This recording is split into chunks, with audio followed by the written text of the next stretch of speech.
of what? Sports. Yeah. And for all other stations, Ubeko Hono, now about 6 Omoye normal news.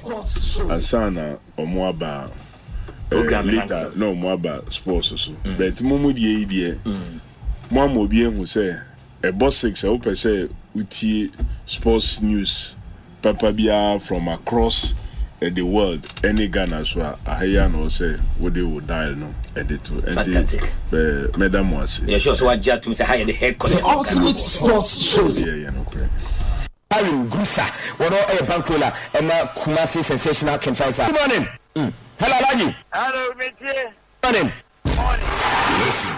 Alaji, I don't know what to say. Alaji, me buy the Bokaka. Yeah. Me say me buy the Bokaka. Oh, what's it? See me back in face and the Bokaka. Oh boy, we are there. 7 in Bo. But what do you want, but we are home for? The ultimate sports show. Yeah, you better say now at the right time, you better now you didn't come on now be fine. Yeah, and thank you so much for your support. I think maybe it's for him. And was it made into us all, you know. I mean, look, she's been fantastic, honestly. All you guys, but she's not here, so I can say it. Send her back and say, yeah, I'll stop. Yeah, the chat game, no, she was constantly around, and I know she was communicating with all you guys. Asempa, I like the way you bash, and I like the way you support. Maybe behind the scenes, people don't know, but the support to accept me commend them more. Okay. And I appreciate that. Yeah, when we are going wrong, and so Frank, you know, take us on.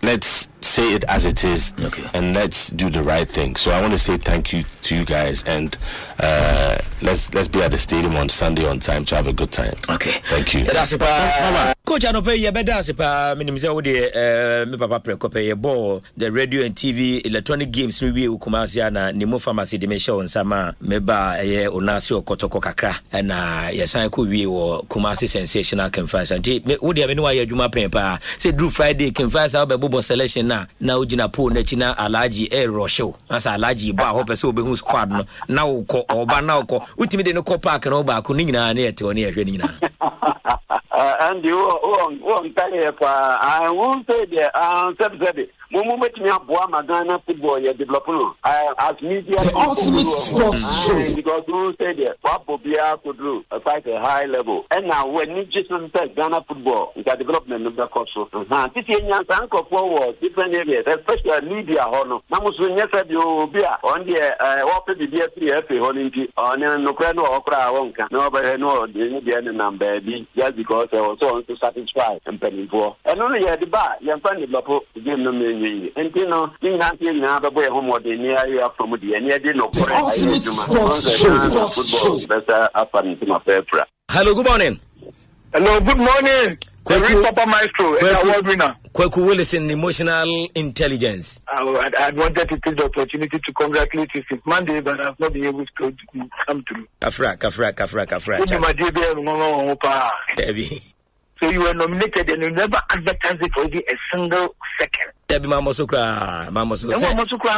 Debbie Mama the ultimate sports show. Oh, see, you money anymore. I said, no. And they go full advertising, so their names were not even mentioned. Also, oh, yeah, Papa, come be out to the I don't know what. No crap, you have polished this, friend saying, sports sector now one what polish and say who did some kind of finesse be abagin no unya unya keke interviews kwa ya unya keke say pungent questions na ubisa why are they nyamisha only award no dem on me da see mo say e turn be unya nko wi e be say turn o ko timo to asase turn the other copa Mintis will be a call for her. Urate to Krikuba to President Asempa autonomous league. You will make sure it's part of its manifesto. And then the ultimate sports show you have a semi-autonomous league. Do you think, say, if there is an autonomous body or semi-autonomous body running this league, think that by this time, I'm going to take action? But George, Obin so our follow back say the autonomous league committee no omo power MIF papa to gba fede and no a chairman. Emma o ma yomu review nyina wie. Amoma submit am clubs say club bia ntua I think 100 ultimate sports show. as a seed money. You say one club pay and about out to pay that money. So seed money in so any horma the autonomy body cannot start working. And I think that at this point maybe the work has been done but clubs no and they refuse to pay. And what Namina already Subono and another way ma FNO. Who implements decisions? FNO Who hold on. Omukobo pay Rukum Sisia and I say Takwasi. The ultimate sports show. This year, your charge. One it takes a decision. FNO. And the Asma okay, who but the clubs are the FA. Namibusa say, you're finding no one here. What are the implications? Say sanctions are and I say can be FA beating ascertain. No craft I don't think. Yes, what would you see when you're 100,000. They are more 18 million. Now, won't you India? Okay, I get your point. Until I make a choice of one. Until I make a choice of you are not helping the discussion.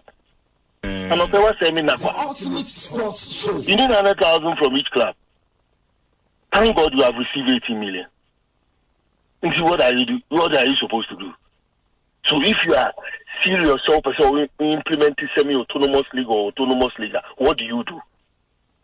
It is because this league here, boy, it is the ultimate sports show. People. Yeah.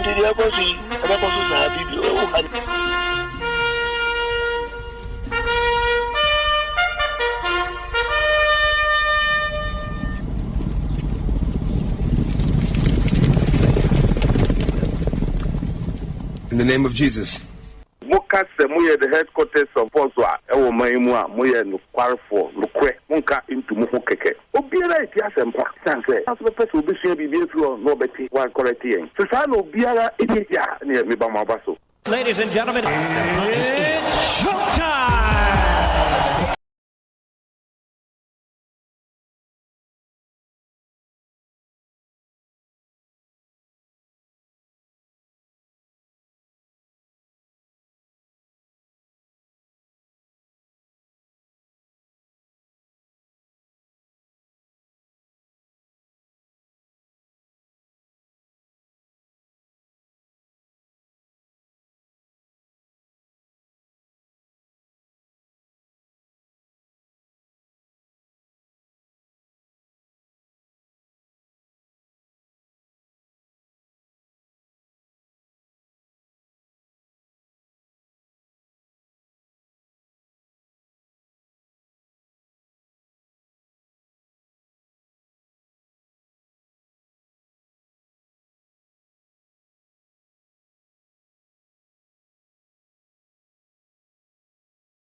94.7 years in Konyano, the Thursday's edition of the Ultimate Sports Show. Yabra and also a free summary copy said, non kuno, about Permuno, a Yakudi Moon, some the Arope team of able producers, Abuano Kamakama, the Enkensio, and Arope, the Asia War, as a Thursday's edition of the Ultimate Sports Show, live from the headquarters of Ghana Sports. Asempa 94.7 aha and a Ghana Kasa, aha and a Ghana T. Sansona, yeah, live war Asida 105.9 over the western part of Ghana.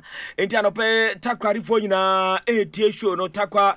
Bogoso baby will be a AT show Ranopea and ye Asemkuma Sansona live on the internet, live on YouTube. Asempa 94.7 live on YouTube. Ubetime share we are sia fana baby na also etime akai ho na why part of the show na baby also etime akoye wadwenkyere watenye ene watene atire nyina no wo de fa wo de ba ya jibre tumi akinkan nyina ya behre na wama wadwenkyere nyina no so etumi abantem na ene bo share say ye kinkan messages no nyina anopay live from the Facebook page, in fact the YouTube page, and as o de ba yan WhatsApp page this one 0243 553536 0243 553536. What if I hold a bar? Ya beji bread to me a boy kinkai na also why a part and parcel of this great moment. And pay yes here our radio so abra day and Thursday's edition of the Ultimate Sports Show and pay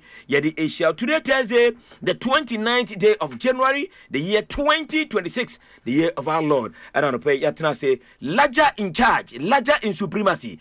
And pay Ebumwa Yedi and Comonina Ede Brewo. And tell a friend to tell a friend say team no atina say the ultimate team atina say and pay so ebeye shepa and koma hodo was so die entremu akwa was so tie nyina no dwumadi so Yede ba de so yetitom kwa homa no so relevant questions ye bisa na yaje relevant answers nyina edi ama Ghana for dodo awo mo etie show no anopay ewo yentumadi so everything haya na wakai akan ho na wahye nso enso edi ama ejafo no atena se dada wo mu amobo achidom so enyina ekan ho Dennis Asamoah, the repented Dennis Asamoah, the senior presenter anopay atena se ohwe ni eye jacket awabo hanoma enya asem kuma kra alatula ewo ha nana kwaku mensa Ken Kaninja enso atena se anopay ententempa Evans Kwabena Sapon ebo in chidom sansuna Joel enso atena se Aima Pablo International ewoha Eric Esiedu Buedi Kejuana Nkasa enso ekan ho Cobblestone ekan ho Patrick Osei Ajiman Countryman Songo enso ekan ho Professor Ike Wallace Agudi Krache head of sports Samuel Kwadadi Irenchi sports director Papa Woronso boy chidom and after the other wonderful members of our team obia enso ekan ho me rain free Nana Ama Usua omina enso etayechi anopay ese yen production team omo ebuana enen komoni nyina obia so ekramu bia womo ede abetu yenima yedimu enkomo mini de oben kwaku Andy Ghana's Myxtro nie your superi simo anamatrasia yede enenso de no ede ehia me live on the YouTube page Asempa 94.7 Asempa 94.7 live on the YouTube page na yentumi engete interactive pa enen komo no so edika editie enti say yetumi eyenisa na bibia ekoso. In fact, the final round of the Champions League anra nyina eba na wieye nyina eba na wieye na ohwe fixtures a eba ye any results a eba ya amanfo ho adwiro mu papa nyina anopay edaha ye betu ebo ase na anopay a meba na amanfo edi nkomo ese ase Benfica game no Marino na chi Madrid etimi ayenisa trokansa just watiti woma ebise first games ebise ensem bebre na abemo ye behwe sa game no pa includes perspective na yetumi akomo na fe ya ba behwe teams a qualify woma ram in the playoff and afi teams a yetumi eliminate wom nyina no ye de honsem eba but me hwe woma mo be bo playoff na just akasefo bebre na ehon ebe trum enne ye de san komo nyina no e de ba enya nko an ye de ba in the Europa the final final round of matches no and also ebetimi atofom games bebre na ana eba and also ye de ani kakra ebetete oni edi nkomo na ahwese surprises enra ebi fall the Champions League no and then so in the Europa sa na si etia na for the first time who Morina obi game ma ye bopa na Benfica fo say ya no ye ya wo mutina wo ma Juventus si omumienu enra be chese o man krofoso pa entienne de wechi no yede ba na uye Madrid ni musuo nkan na ene so madwuma problem a obenya no enya asem kuma kra enti eno so eye kokoba yede eba enti yebedi nkomo latest ene update wo ho up to speed nyina no yaboaboa no a yede ehon nsem nyina no ede ebreo anopei ewudwumedie so eno nti kan ho na yentumi eni nkomo but me do bedrem kakra bi ewo calf na enra mete ho ede kireo sese ameno ka say calf wa ya de very very unprecedented ebi nsheda ensida enne ya ameno ka say sanctions na calf de ama Morocco ene Senegal enya asem kuma kra na ohwa Senegal over $615,000 and sanctions are in total.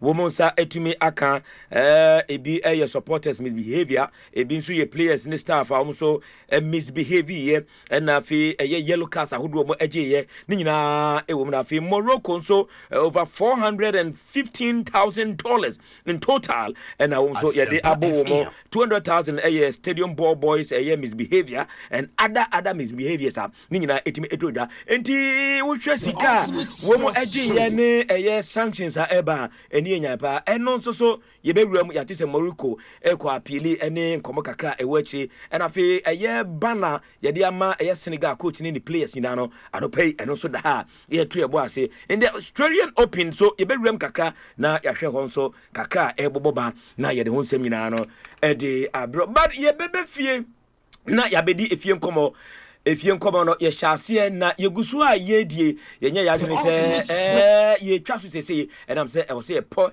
ana se pe ne pumbasibre enra the president of the Ghana Football Association Kurt Simeon Okraku ekasai efa ensembebre ho na major on nkoma a wodi tu dwanom officiating ene ekwan a efe no be invested to improve the act of refereeing in Ghana na ochechema EDBC the catch them young no so yentie kakra the president of the federation edijaye regarding refereeing.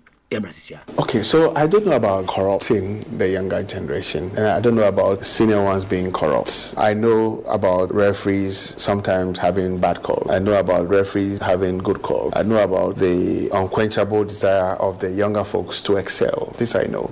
But it's the reason why I set out or I rolled out this Academy Young Refereeing strategy a few years ago. I knew what it will give to Ghana football. I knew the challenges that it may bring along the line. But so far, I'm extremely excited about the turnouts, about the outcome of the Academy Young. Perhaps one of the best gifts I have given to the Ghanaian game since I took office. I think that there's a need for more investment in their strategy. We need to find the resources to support the kids, especially in trainings. I also think that there will be a need for more training opportunity, even for the much more experienced one, because that's the only way we can improve the act of refereeing. And then hopefully we should be able to do or bring the VAR to Ghana. It's a promise I made to our congressmen and women, and it's a strategy we continue to pursue. I know that some part of the season have been quite challenging with some unacceptable refereeing decisions. So even in the best established jurisdictions where referees continue to have consistent trainings and retrainings, they do get some of the calls wrong. So we must accept that, look, sometimes it can go bad, sometimes it can go extremely good. Okay, and the president of the Ghana Football Association, Kurt Simeon Okraku, and a day in Chemukaka, a day aba, a kwayam be invested now, Mabua, ama a year referee no etimi.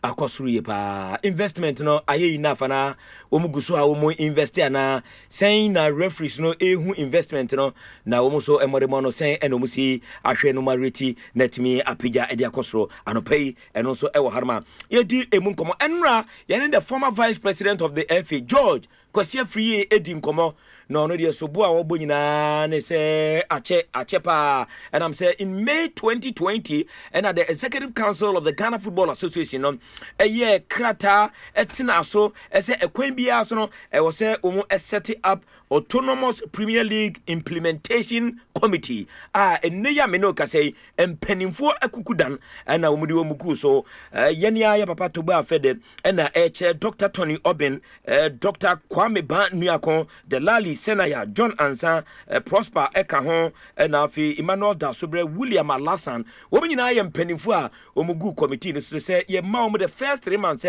first report, no, Emra Abontine, na George in Koma Wakana, and say 77 Preduasa.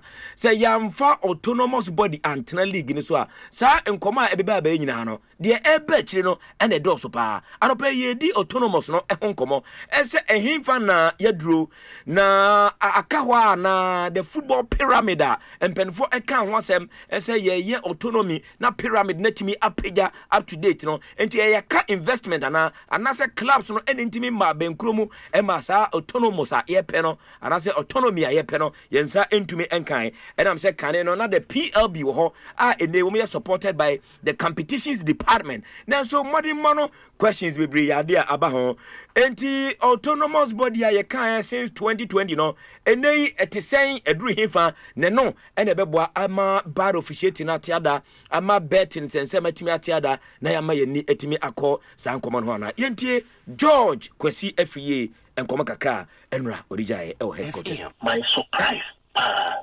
didn't have this so bomo and he say minti so be a call for say to president Asempa autonomous league.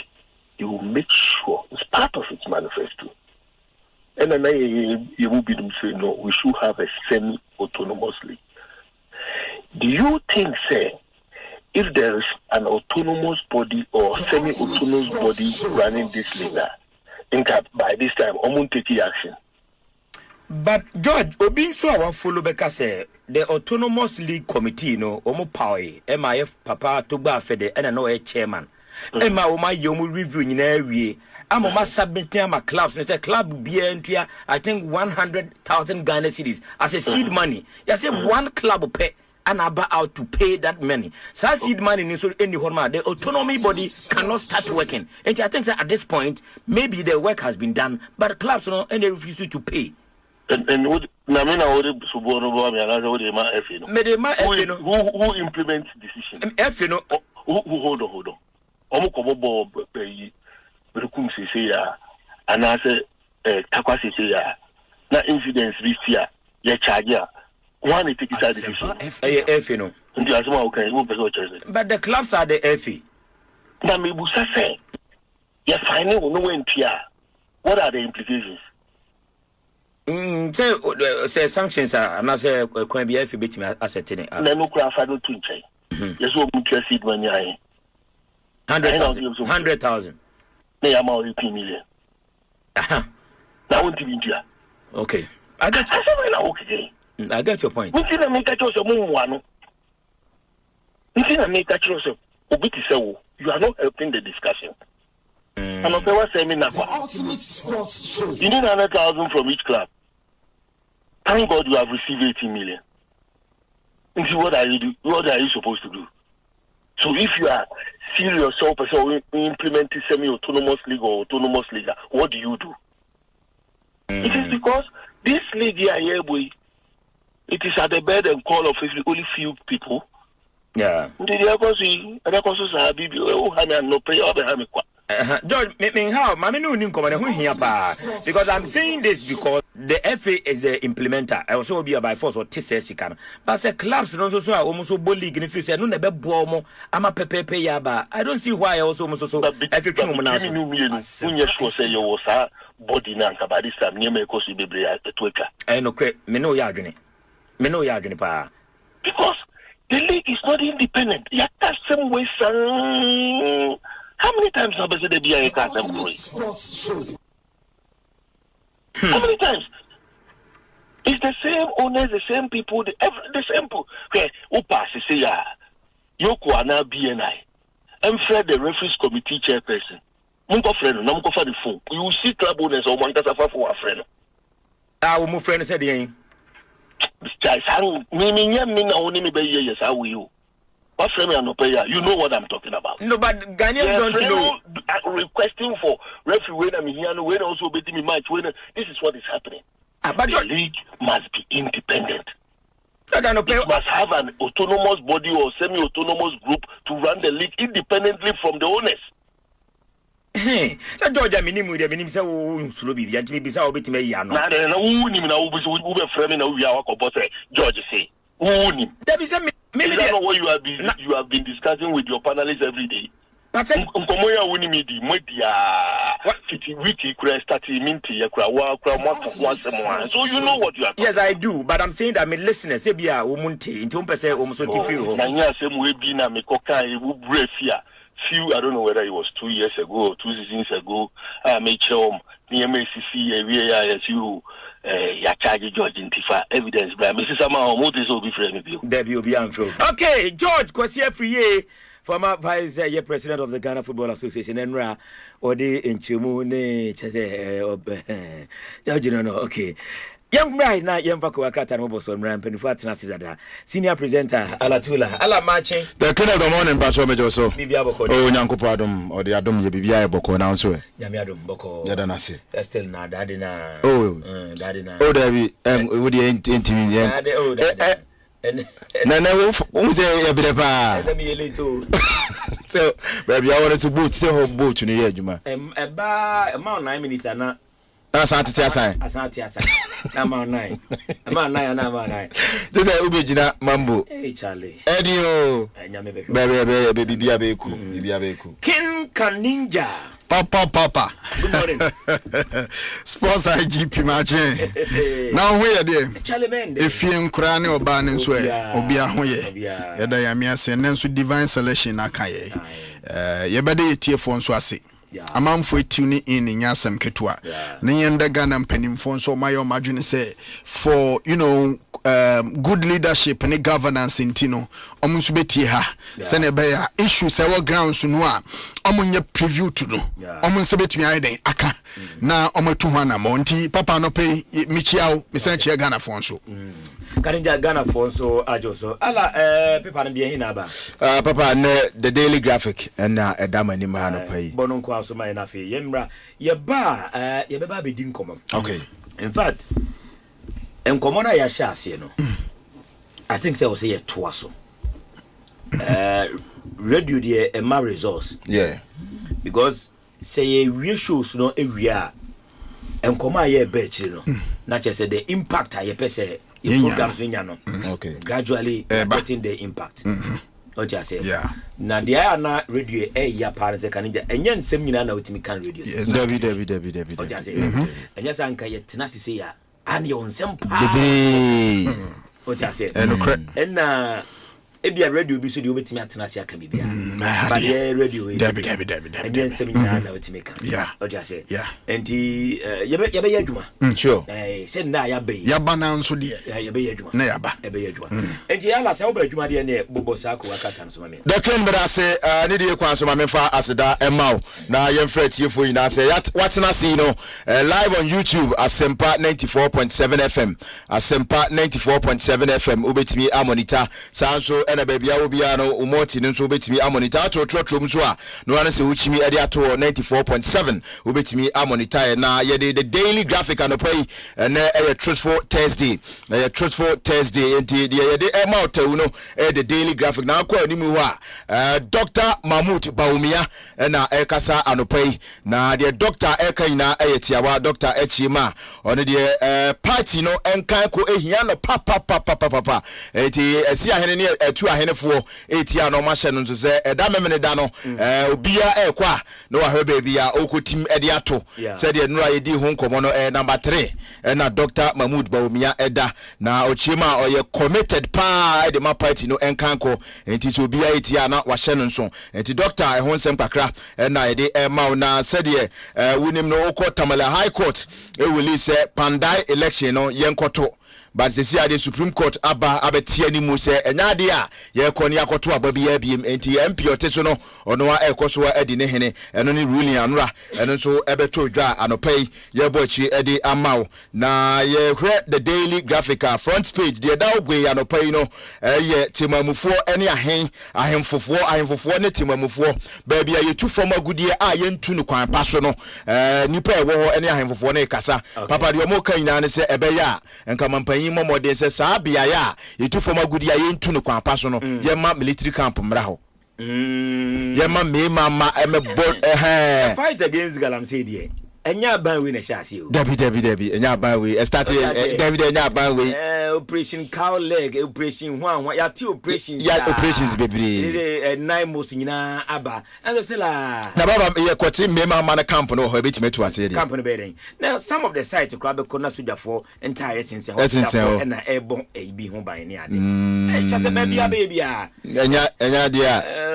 ekona edin o ya mu hwia enya na do ni plaster so de betare to ekona edin pa ko camp no ebi na nkote no eye galamsey site wo ba ko kutini be ba ko kutini kuro no twotwopo aba bibi ba de okromo yetimi ga se soja for ko site kra ma MP kra ko stop yo onti bi mati da assemblyman ne si enti enya de betime ti galamsey ne de be den sika ne de ubetime sisiketu ano de be den enti abushafo the Daily Graphic nsem kakra ewom no na papa mabɔ no tofa edi ama no se de wo kan na bring ni ho nti ma me emfa no ensi yada say the senior presenter and abushafo Martin kan Asempa FM sunie 94.7 da ho etin kunya for the Thursday's edition of the Ultimate Sports Show and okay enya bad ana kan jambo say kama be fa ho be boa pa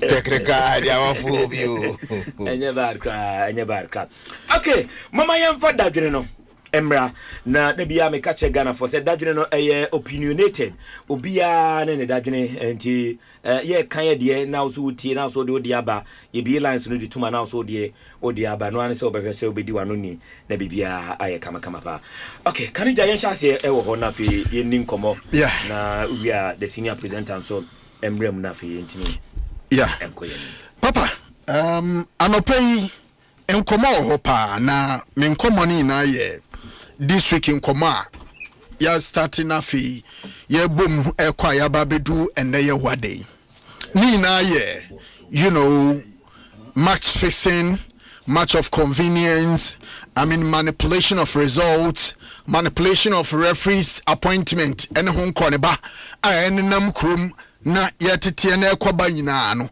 and na yepese yenya lasting solution for the pending problem na papa guso eden ekoso no interbanesa you open up the conversation na ya tonsa fre omo matter in this conversation club administrators former referees former impenimfo a omo kwa the corridors of the FA na eno medi nkomo just to make sure say you betumi atoto adwena fe yenya enough grounds so I betumi agina so na you move forward na fe ensem no yetumi afa ne pomasibre okay papa you started some komo nyina na enu a the former vice president of the association Eddie autonomous asemi den ebetum in fact this is not the first time you were George Free the former vice president championing this particular course me wo question kakra ho me question ne say adenti na ye George Free nkuana okuntokwa we because uko portals ne so a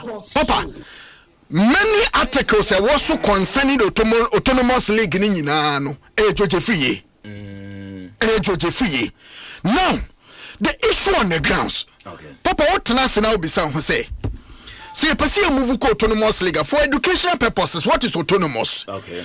Yeah, man comfort says autonomous league and say league no ye benya independent nkrofua omo de omo mandate and say the running of the league no any omedwuma mo ye. Yeah. To make sure we have a smooth running of the Ghana Premier League, to make sure say the running and the goodness of the league eyo makuma so de omo da sori eno no meye. And papa Adibako have a pound of penny say. How can we constitute a committee? Now the committee will be chaired by Tobe Afere the 14th. Yeah. Not to date. Yenya, say and why papa be from home and many problem because in Penifo Bomudino the committee is chaired by Toby Afede the 14th. Who is there? I mean, the majority shareholder of Accra House of Folk. Again, you mentioned Dr. Kwambanyako, and then a Dr. Pani or Ghana football. Because the Enra, no, no, may change Georgia. He said, almost submitted on report in the Executive Council of the FA. Almost submitted, you know, the independent body will need a seed money to run absolutely the competition. Yeah. So they propose to say the 18 Premier League club because we report a cover for only the 18 Premier League club. And to suggest say I was say running administratively also running the independent association. Yeah. And the club will be able to 100,000 Ghana cedis as seed money for administrative purposes. Yeah, for starting. But now me no say only one club. Only one club and I am ready and willing to pay that money. And the report is done. This in Penifo my report no. Submitting my but the clubs are not ready. And until then now George raised the point he said and got 1 million Ghana cedis no. Yente. But that 1 million Ghana cedis and sabe enya FDA are buying you to direct into the account of the club. It's not like CAF Sika and our bar association where they come a club because of club no what they make and the TFM. We are buying the check, they are 2 clubs, no, a year account. And it's easy to say the George Kai is 1 million Ghana cedis about if you didn't cut it back. Okay, so okay. Then it means to say there is financial problem. Exactly. Now, if there is financial problem, the financial boost from the government. Wherever the money came from there, and you know my focal point. My point and then say, Papa say, well, financial problem. No, you financial relief. I didn't even say autonomous league anymore. Absolutely, and that is the argument of George Free Asempa no the buy no. Say, you to me start autonomous league no. You to me run here. Of course, we have the modalities and the processes of CECOM, and that is exactly what Omagana Fatia say. Oma submit to report that. Baby, you problem pa ni sikasem no. Because the independent body no yeah baba say be run league no also munye sika me be league no ho bra and at this point the sika ni ho but papa we all know say sika ba league ni mu ama club administrator be a beneficiary of sika ye de mo starting of this particular year's Ghana Premier League no obi abedi dance say sika o mu nsa ka no unprecedented since they started playing the Ghana Premier League into the purpose of sika na ba say every no league anymore. I don't know coaches can clubs no. I also think say ABA committee no. I was saying come check the source of funding for the autonomous body. What do you say? In their putting up their reports no. I saying come maybe a very exclusive way of getting funding to start it than to go well clubs already umusu. And now the body is going to be separated from the FA. And the FA no say any day so also ebe pompisika into the start of it. You get the point. I agree.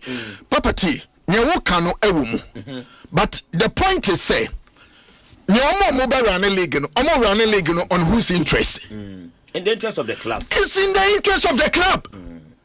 It's clubs no ye pe autonomous body to come and run Mwankasa League na mo bono in your own interest simply because every single club administrator ha Papa, senye fidie su na onya kukudo nkasa woni ne di nkomo wechira a lot of things ekoso no mo ankasa kra no they are not happy. Papa na meboa one more opportunity they are all complaining.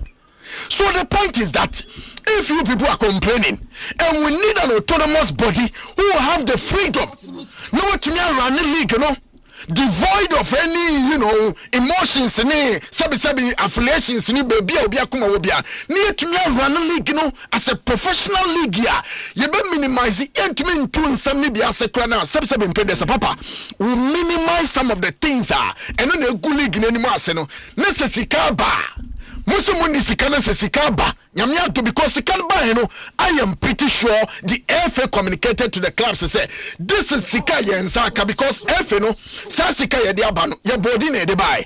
And your body said the Bashal League in Manameboa. But your body need the Bashal League in near an independent body to run the Ghana Premier League. Necessika, but then Yemfasika starting independent body, a person running league, And the war power of the leadership. Absolutely. Or it can also be the case, say, FA no, a chinchim class, no. Into a club of crime, you can't just stand up and oppose the decision of the FA. Say, yeah, but Chessica Mamu, or maybe about you suggest say, oh, Sika Wedi and Sanka, autonomous here, and Mukasi and Fire, and Cassia Sika 100,000 in May. I share a coffee, moi, Yenis Asiki, and a papa. See a tear, Jumum, hey, you see a bet you be a salary. Yeah. Nadia, yeah, a Juman Juma. Nay, what way? Yan benefit you. Yeah. Nay, see, oh, Yaket Yadisa. It is something predecessor. Mutia Bede, Ebahaye, near Tihani at this sponsorship or bar. Papa, not as a good leader. Or Jilly a Jumanihua. No, Papa, why would you as editor? Wallace as the head of sports. Now to me at Nasicas Sikanian Chamaya who I and starting young quantities and your quantitia. Then Papa erases questions and concerns about leadership and your interest. It me from where I'm coming from. Me feel say the FA is not willing, even though I'm rolling out the process or the roadmap, no, say be autonomous, but baby, I bet me define it near to land it the autonomous stage, I'm an idea, Jumano. FA is not willing to go there. Because Sikaba, Papa, 100,000 Ghana cedis there. Say, Cassia start autonomous, and Kabana, yeah, maybe FA needs to committee na constitute and a car say, Shama. Autonomous home command and some of the buy and they are not convinced, especially when it comes to sustainability. Where the real politics, I can say, baby, now a President John Dramani Mahama say, or yeah, the Mahama K. Okay, Mahama K. Make started. Or yeah, now your friend is saying, an appointees in Nano. Will be a salary 10%, 30 near their goom. Yes, they started the Mahama K. So I think leadership bit my year any form of a deduction be if indeed also you have to consult, engage with the clubs, and then consult, let them know the reason why. What is can I say Jumaway? It's very simple. And to Papa my name, you see, sometimes I know in a football for the be a yana to me maybe we as the media people no we are crying more than the bereaved. Maybe we are crying more than the bereaved because some say been predecessor. Who are the direct beneficiaries if things are going on well? Say no me koya how many benefit? Any clubs in one. And I say if in it is a sound for when some moye. And make sure that the right thing will be done. So therefore, we'll get to level and then win 100,000. Ebias autonomous league, ya chance here. And Kesika Papa then Abba League, yeah, because I'm cover the area of sponsorship. Absolutely. Of the league. Absolutely. Now for it, fully under the the way of the information league so. Say autonomous wa. Say you in the marketing and everything, branding. Be a show must into Papa me feel say you have a very big issue. And in this particular issue, the real problem, the people that we should deal with is the FA. Say, I didn't hear Pesika Autonomous League.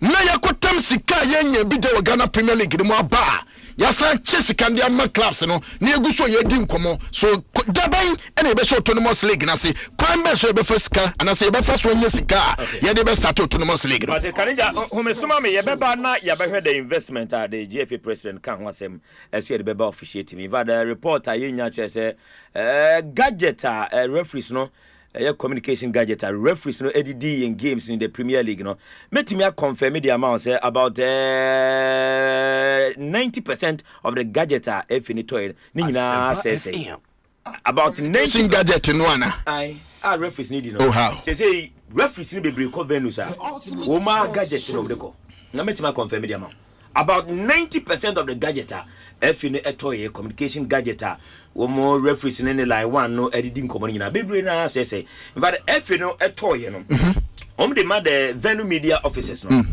na omo so but because Venus ni be able Division 1 games, Division 2 games, any Premier League, you know, and management na heading ama na quality there. That one I can confirm. Na quality. But as of now, the quality I say we say quality. Na bebre na ti referees ni bebre na uma personal gadget enom the officiating game. Ebi dey kra so nyadwuma. Enu nti na no he. That discussion ye fa kotokone Gold Stars discussion ye train Julian Nuno. Referee Junior Nuno. I am telling you, say be a gadget, no. And I send a line one, no, and wrong communication. And somewhere actually, but maybe later that report will come. Now, for yet me, I see you in Ninko. When you see now we are waiting me at this referee club CEO at the about Nations FC. CEO Kennedy Boache answer. CEO Marche. Yeah, Nyaku. Na who ye dear. I'm not doing here. BBI come. My standing 6 no. Baby, I swear. But that's all. Would you tell me? What you for a book, Kana? Oh, it's football. So you would say football here. Some of these things they happen to any club. Yeah, season go for the struggle, but season go as well. Too many pages. Over the progress a year in last season. And the players are number one, and then the same quality I was to see. And see, we just have to survive. No, okay. Yeah. Now your mama official pass. I think commenting. Now, as a CEO, more here to run the club, no Zaka, because I'm for say said another doctor Maba Kunisika or Mouse says he can't run the club. Oh, yeah, no, correct. Oh, Mouse. Oh, and what be I said divine and Dr. Cheney Paul. At the my run the club in beyond my. Oh, Mausika. Oh, and this is kind of name and say Nemusika. We are the CEO. Yeah, the Sikana, the running club. I never say I don't handle money. You don't handle money. Yes, but the say we can say you are the chief executive officer. Anything else? Your structures for Nations FC. But you are the chief executive officer. Your structures for Nations FC. You execute everything. And I'm saying your structures for Nations FC. Sikarema. And this guy, they run football. Count. Enyansa. Enyansa. Yes. Na Enyansa. Sikarema. Enyansa. Oh no, because Sikari they say ye be and they say ye players. Because who can Kasama? The player salary, bonuses, welfare, transportation, accommodation, any other player purchase. Oh, okay. Because I'm for Nekika. And the catcher man for say, and then the credit. The entire old brain said, oh, membre, They say, would that on the league log? Made that 12 on the league table. Not impressive. Not at all. Because the Nations FC we know, no dear. Not at all. We are not happy with the 10 of events. But your 14 matches are able. And 14 matches, your DJ say, do you believe in self from performance or on the year, Giovanni? Oh, we share or start results no now are inconsistent. Yeah. And almost every Monday and I said Tuesday technical meeting. And my share Sinto waiting any baby a team improving. We're total team player. I would say it's a team play no also. Conversion of chances no any problem. Okay. But Osha output against Karela at home, though you draw our game no. Here your course we draw blast, a cobble 1-1. Na tun for your normal koya and case your blast we drew. Referees now. I'll say it boldly. Yeah, you call all blast. Senior referee. All the 8 minutes at all game so. You have 14 minutes. 14 minutes no, and now J penalty. No penalty, that's what J penalty. Or the penalty. I'll say it boldly. No penalty. Referee Benny handles that game. Oh, there's one and I don't have to mention his name. Oh, okay. All the 8 minutes there also. About 14 minutes. Now they call what time? Watch now the time no. There be Miss Onwankasa attested to it. Okay. Obi o stadium bia so do for no crack kan. Post game e di ma oblasa day no. Say ne tuntum for na. Enke say oblasa da no. I'm telling you. Na sa referees asema yek. You call Samates for instance. You call Diana. Officiating was super. Okay. I even wrote it on my Facebook wall. Officiating was super. You call Samates. And no sir game and this and saying. Almost 1-0. Okay. I even came in with the reception at Doma for the any officiating. I wrote it on Facebook. So me papa see same way some your bonnier say you catch trouble. Because also there is that perception say you see your referees will chroma they do operations. A perception. And a perception. A reality. A reality. Mudi be operation. Debbie. Money be. Debbie. Na teams be na DBA operation. Omo under money momo. We allegation. Any allegation. It is a reality. It is a reality. Because me can say me pions is here unya evidence. O say u piano. Na o piano kwa enfa. Na carry mo say si fitaman. U piano en piano. We need anything. Because well, you call Samates. Apart from the penalty Editia Nations, officiating was quite okay. Officiating was quite okay. But what you say you're complaining. You're complaining. Internally we were not happy. Because the penalty corner we feel say was bad. Okay. But we go Samates share. Second go mo share. But I am human error keke. I mean normal errors. We need to encourage them. Okay. We have small boy now with the is it Kotoko Nations. Kotoko Nations. Yeah, applauded. Yeah, small boy. We applauded him. Okay. Solid performance. Say, yeah, encourage you more. They can do well, but because you also have a duty mindset. You also have a duty to also bring yourself top on the ladder. It's about branding. Say you want to pay Obre 9 minutes. Let me that meeting 9 minutes. So about now 9 minutes yeah. So now open Uber said 9 minutes be that's all. But your quality is high. I didn't see any best one upon a bet, and best one upon Yamaka bit your radio. Some of them call me my elite kaka, but I see a banner Becassa. But regarding a referee, I'll show 5 minutes now, about 7 minutes. Don't you know the explanation behind it? Because sometimes a minimum of or a maximum of what you say. Usually, I'm say be a delaying.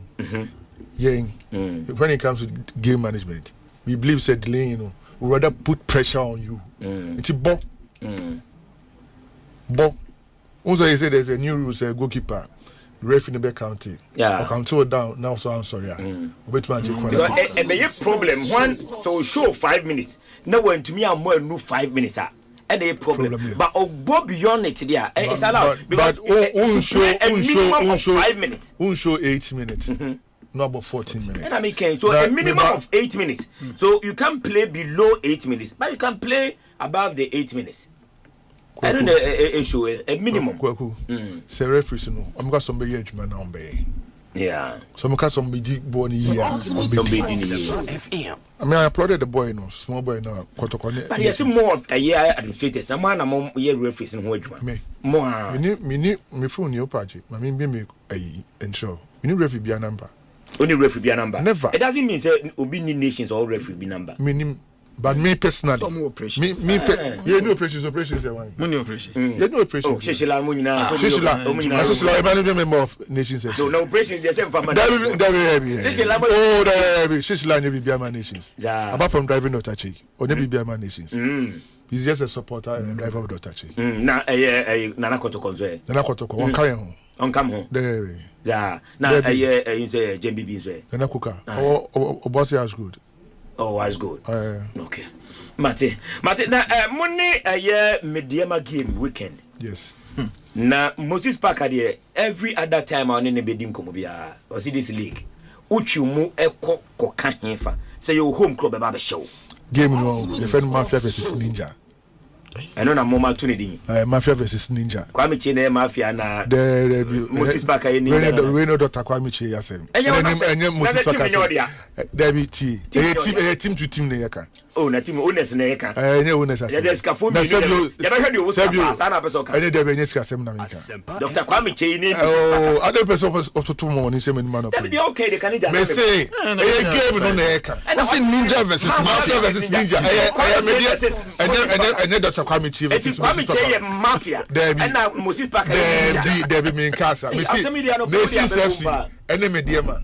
Two teams no. Mafia and Ninja. Team owners ni. And team owners asem na meka. Me say na team owners asem na meka. Meka team no. Mafia versus Ninja. Kwame Chene versus Dr. Kwame Chene. And Dr. Kwame Chene versus Moses Parker. We are danger diabolic. I start moving that Shaolin Temple. Escafo me no match. And I want to need Mafia versus Ninja. When you nice bibi so. Dr. Kwame Chase Sports Complex. Every friend Shaolin Temple. Na ya bo Mafia versus Ninja. Ewo Temple ho. Ewo Dr. Kwame Chase arena ho. Sports Complex. Moses Parker beba Temple ho bi. Me say Shaolin Temple we search Chinese movie. Me say Moses beba Temple ho bi. Oh yeah, me say. Kwame Chase beba Temple. Kamara ombua de na nya boligajum. Hey. Ene ne okay cancel ba. I me cancel.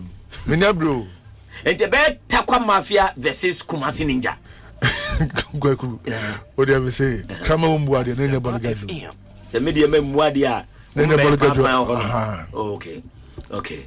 Mate, me sure say Srifiti the CEO of a Media me sure so all respond. And my arrangement preparation be come and welcome them. I mean there will be peace and tranquility at the Takamichi Sports Complex. Because football no is not war. A game. I will show great sportsmanship. Yeah. The SCA providing in terms of security mom biana your baby biama kama. Don't artwork na me dey send you. I me who artwork say media ma eye Joe na eye mesre. Joe fato eye YouTube page no so na fi nya Kennedy kwan na kanija hwe eye artwork o maye for omu game no. Ninja hwe artwork o maye for omu game no. Live on YouTube Joe what you fama me na fi ye. Na Mafia versus Ninja. And you have a Shaolin Temple. And Shaolin Temple. Now say romance. And now say romance. I for them. So I'm a shed that. I could hear no. Aha, that day. Oh, say your papa kwadia because papa some near because you know be papa say mama one new. But then you medium. Medium. Oh, we respect them. They have a very top side. They are very top side. We have coaching staff. We have player quality near there. They are a very good team, but they are also beatable. Yeah, they are beatable. Same as you. Oh, but if you part there, this time Emfa. But league with the say I should first top 4 crown and I'm going to make it. We say I got 14 matches. We'll take it one game at a time. Okay. You train enough here the ABC. Live on the YouTube. Mafia versus Ninja. Joe Fama me. Abraham Kese. Fama me na tough game. Oh, but we them so hey. Also soldier for no. Almost that day. No, okay. So what I say? Safi me come Mafia versus Ninja what I say. Okay. So what I say? Now match we know. Say Kumasi we interest. Adding same match be any Kumasi weekend. What I say? Nti say men share phone na ba. A free men share so kwa ene atonsu aputuja ene kronkro ne ajache ne kontinanse swedro abrankese Jacobu ne vie jutu phone na but say Kumasi phone ba more. Because match be any Ashanti region this weekend. Oh, okay. Because Kumasi na so tiase. Matias here. Okay, Kumasi we interest. Kumasi we interest now. Mate, Kennedy me na sini info sia. Na me sure. Nyame enka. Kennedy eji ari yentinka.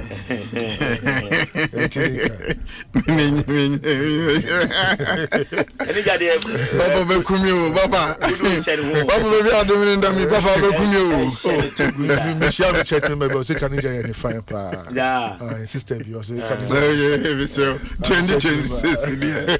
Kennedy ade wa ene ala fanu ho ala ko ja kwa mabom fire da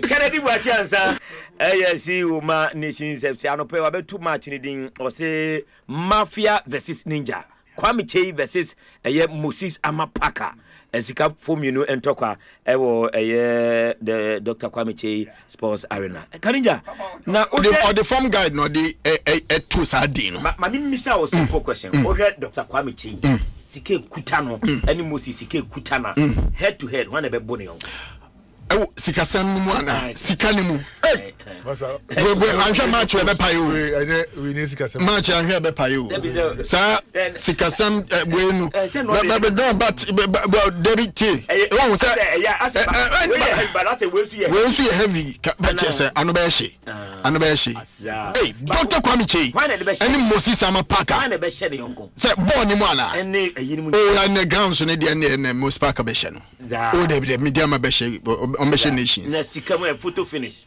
sir anu be wo wa so wa na kwa kubi no so oh de me sika mo anu kwa be photo finish o to se kana di ya na se ne events ya yang na se ne events ya one of the beautiful games to watch this weekend. Yeah. Mami anu ni na mi. Wa mo ni di. Asemba na say. Efren Belinda or internal GTV Sports Plus. Oh, okay. And also a presenter. Oh, okay. On GTV Sports Plus. Oh, okay. Yo piana. There be mini P in patrol. Me uncle now. Okay. Na because we Juma Nations. There be. And we then there o ye che o. Oh, me na so dia ateka. Akabe. E ka bibiri o mana. O ka bi anyway. Mami ene why are there? Na me kan why? What do you say ni? Why are there? Koso ana koso. Wa betwe enso ye dia man. Na no na me tunyum chala tula. Me di da bia di asem na mo. Baba me kai ba.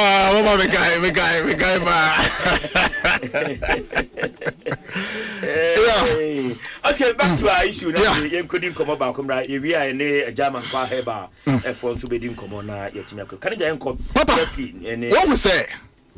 Maybe we were autonomous league. Me the assembly share say. It looks like club run club CEO for club owners, club administrators, supporters, everybody. I mean all the stakeholders from your football in ano. It seems to say as I feed you my imagine say umo be opportunity obeka ni onim ko asho mo so ayede ache Kennedy Boachansa is the CEO of Nations FC. Referee asemi o say e atesem me paso me boa o say nya atesem. In reality it is true anameboa enwa yero George free ni submission one of ni nsama okan no okache o say anka baya why not also considering of changing the referee's appointment chairperson as onunso ne side ni yeni nheda nyede enko ho because onno de ma me etie George asikaka no eyesa nkomo ya na no me de bai okay oh boss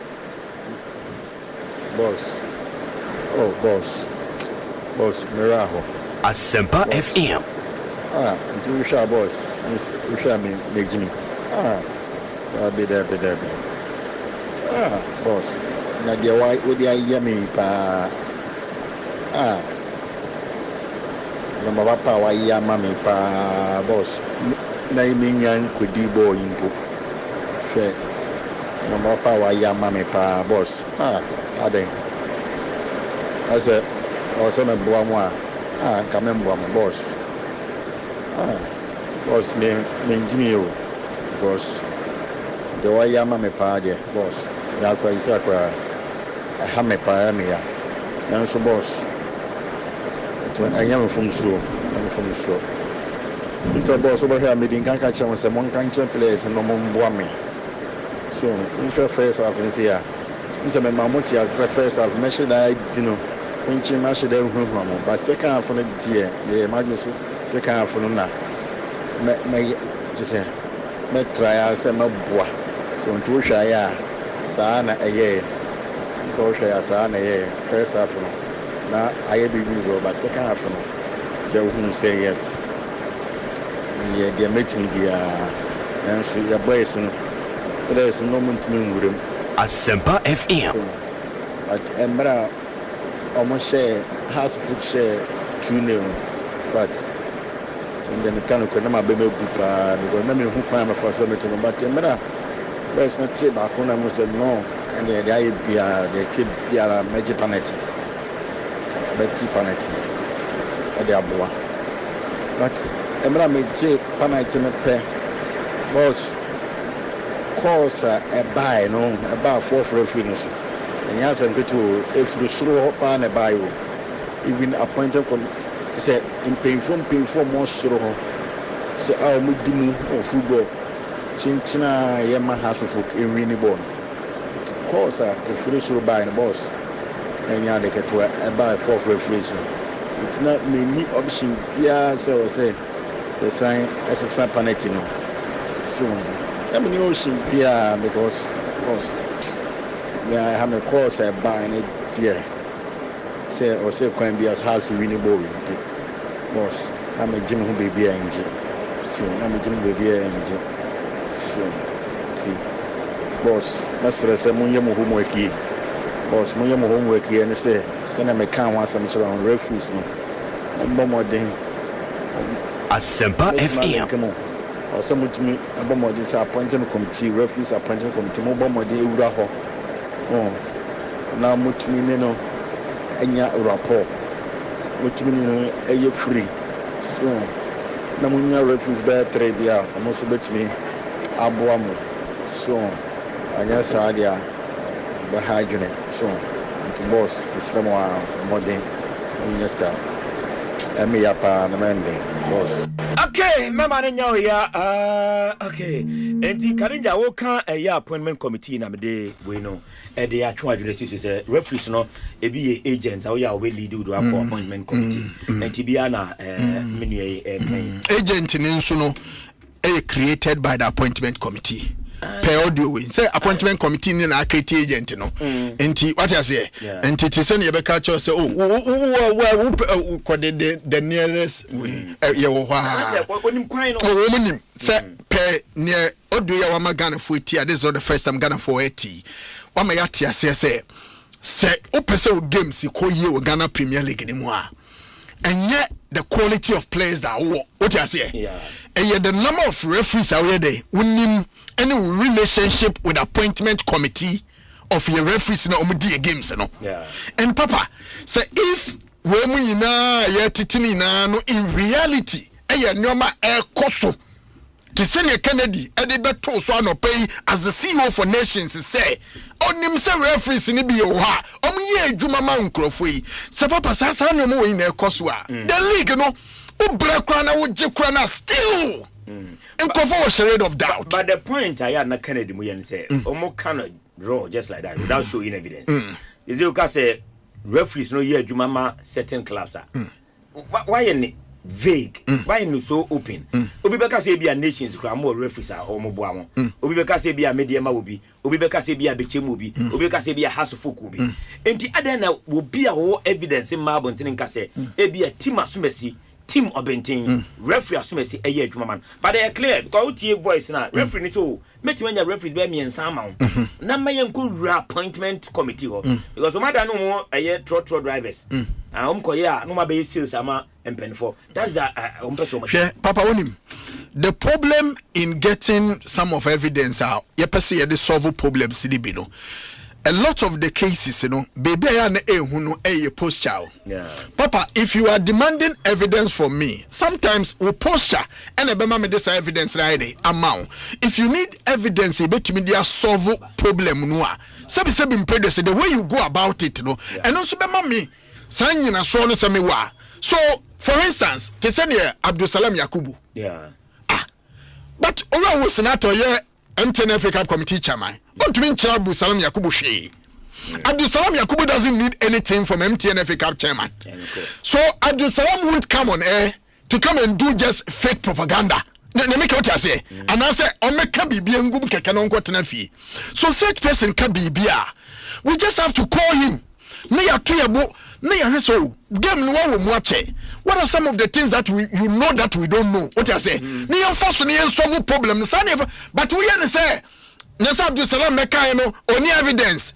Judge Free Mekai no only evidence. All of us who just sit behind and then watch because this is not the first time I saw no more there. Ekoso. Your referee, he is bold enough to do an audio. And what referee's appointment, your friend saying, committee in the room, so who person games to call ya? Chama, Mr.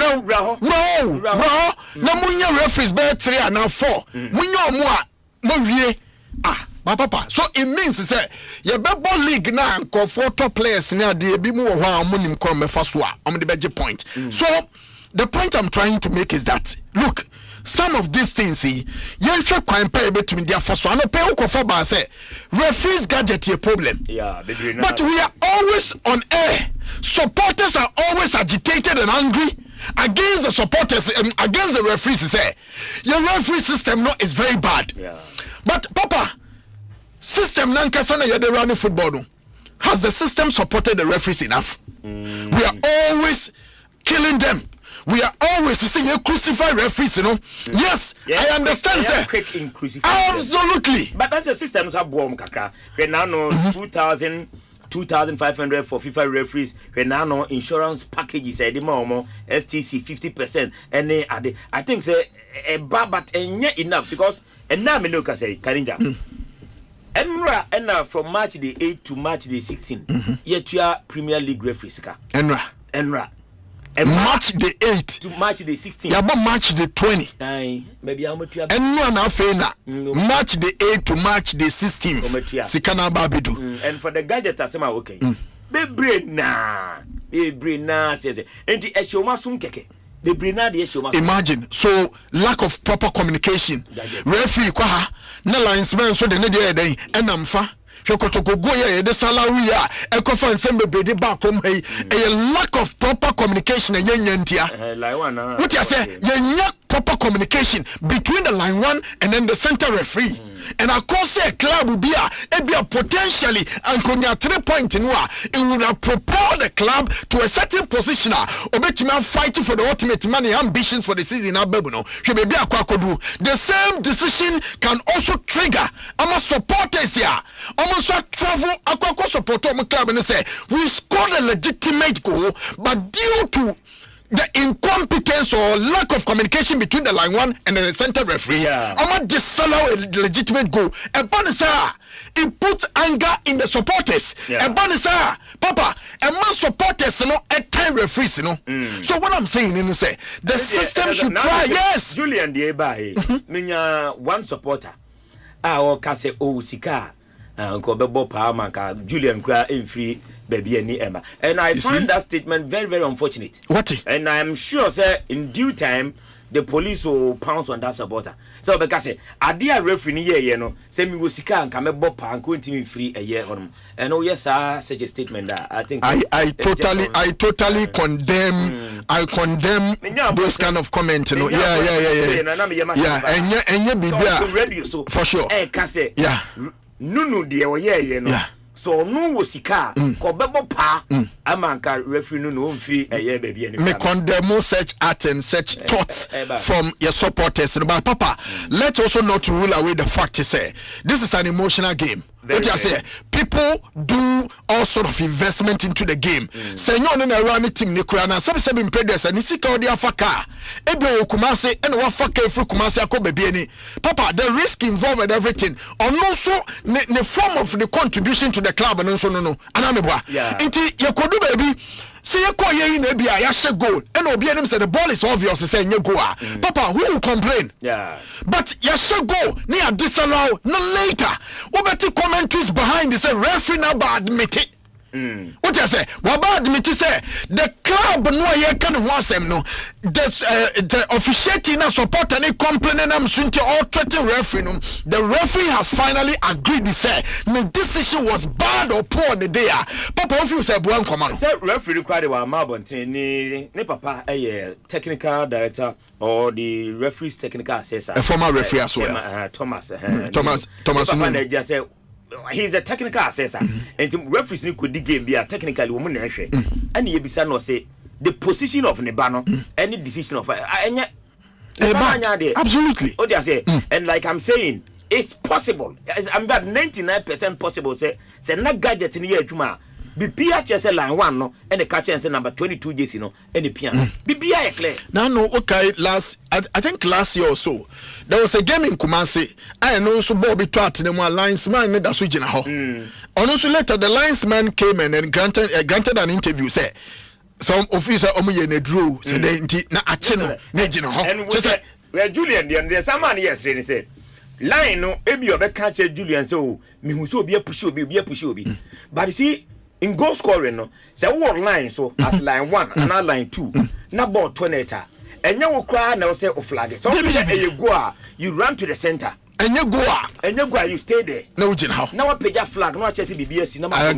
agree but what can center referee na so say obi push disallow the goal ono so a ojina honum din bibia NCA o just say papa inti gadget ne wonsem de na no do safo esco member on the team no I think he said they should also help matters omumbore your referees no salary increment in this annual no what you say yes a boy human institution to empower if I say actors no mo yedwuma no what you say but let's also not rule out the fact is good equipment and so a bomb adwuma is very easy exactly it enhances the job never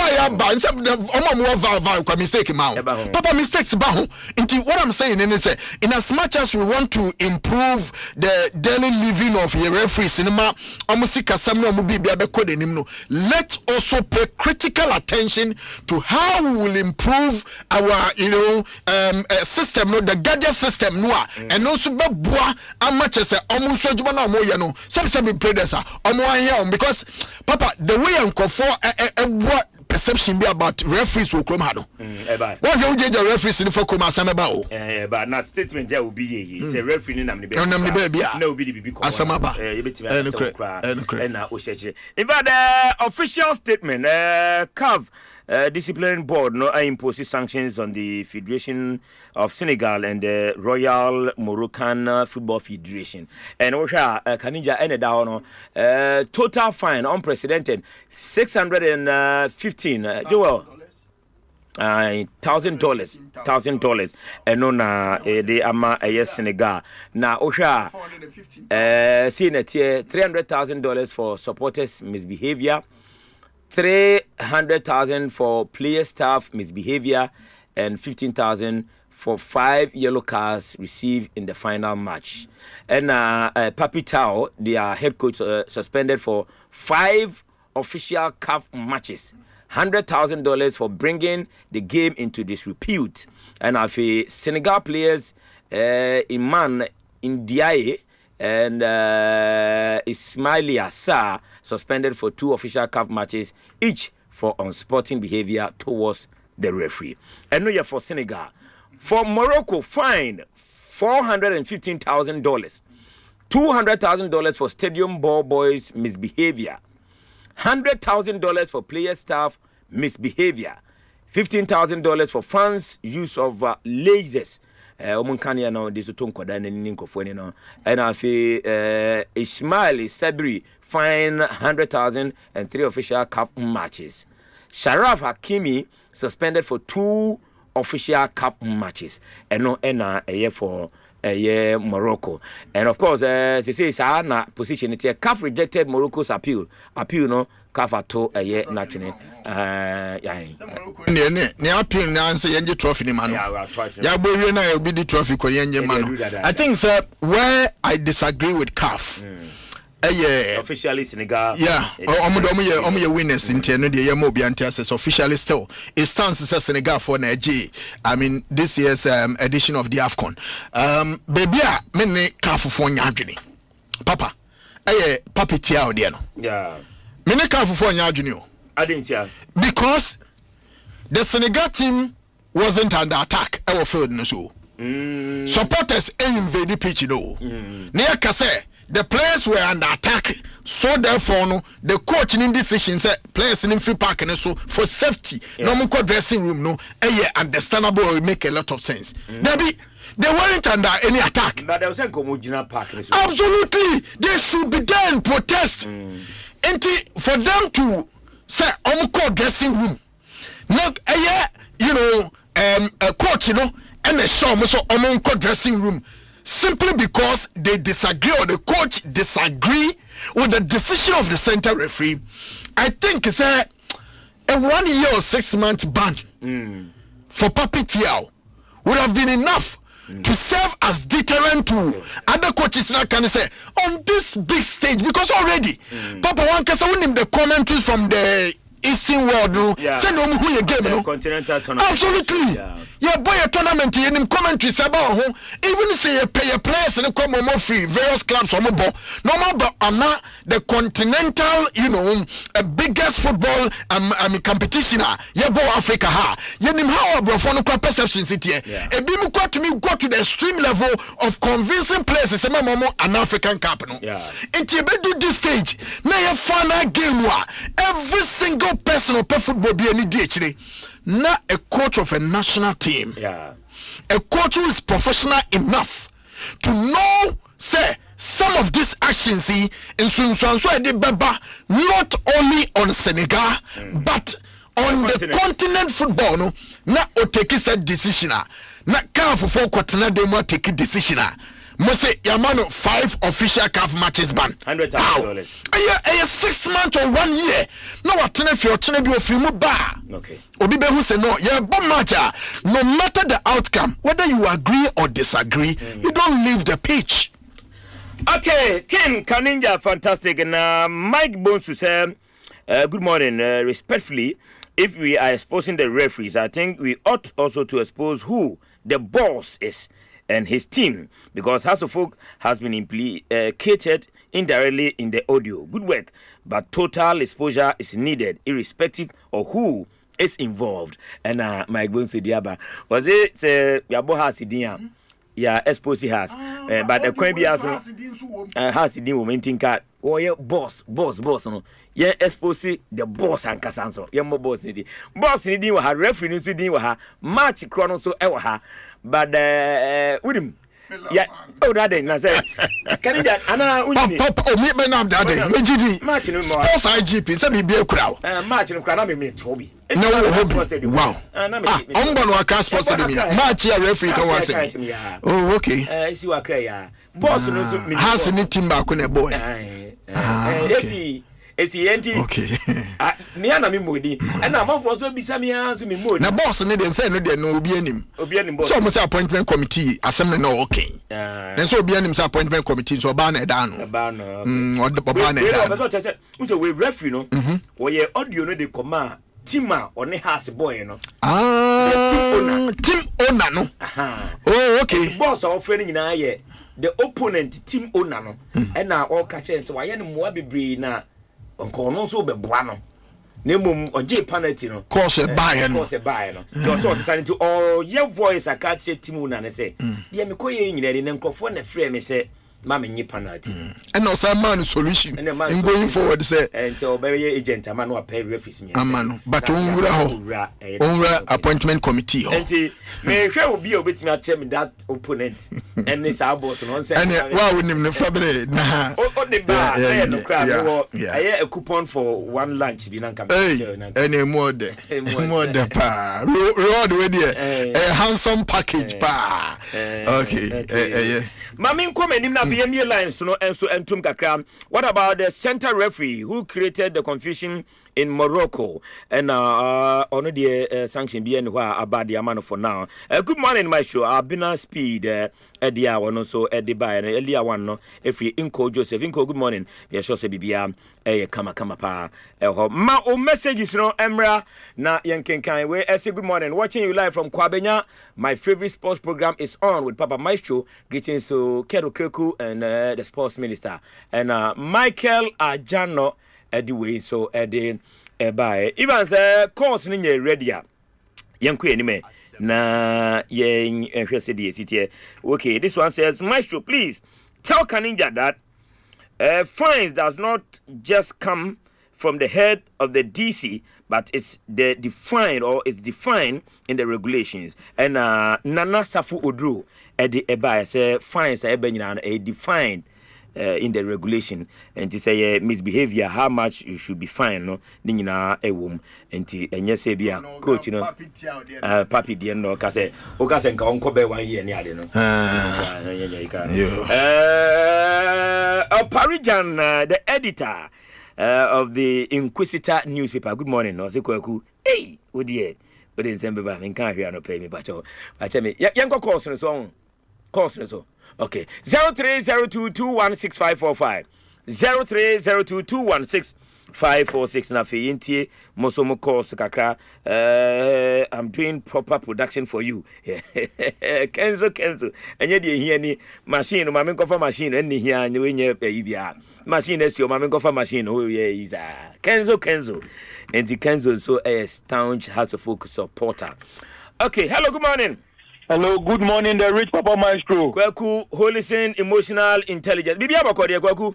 The good Lord has made another day possible for us. As far as we are alive. Kwaku na Jane short here.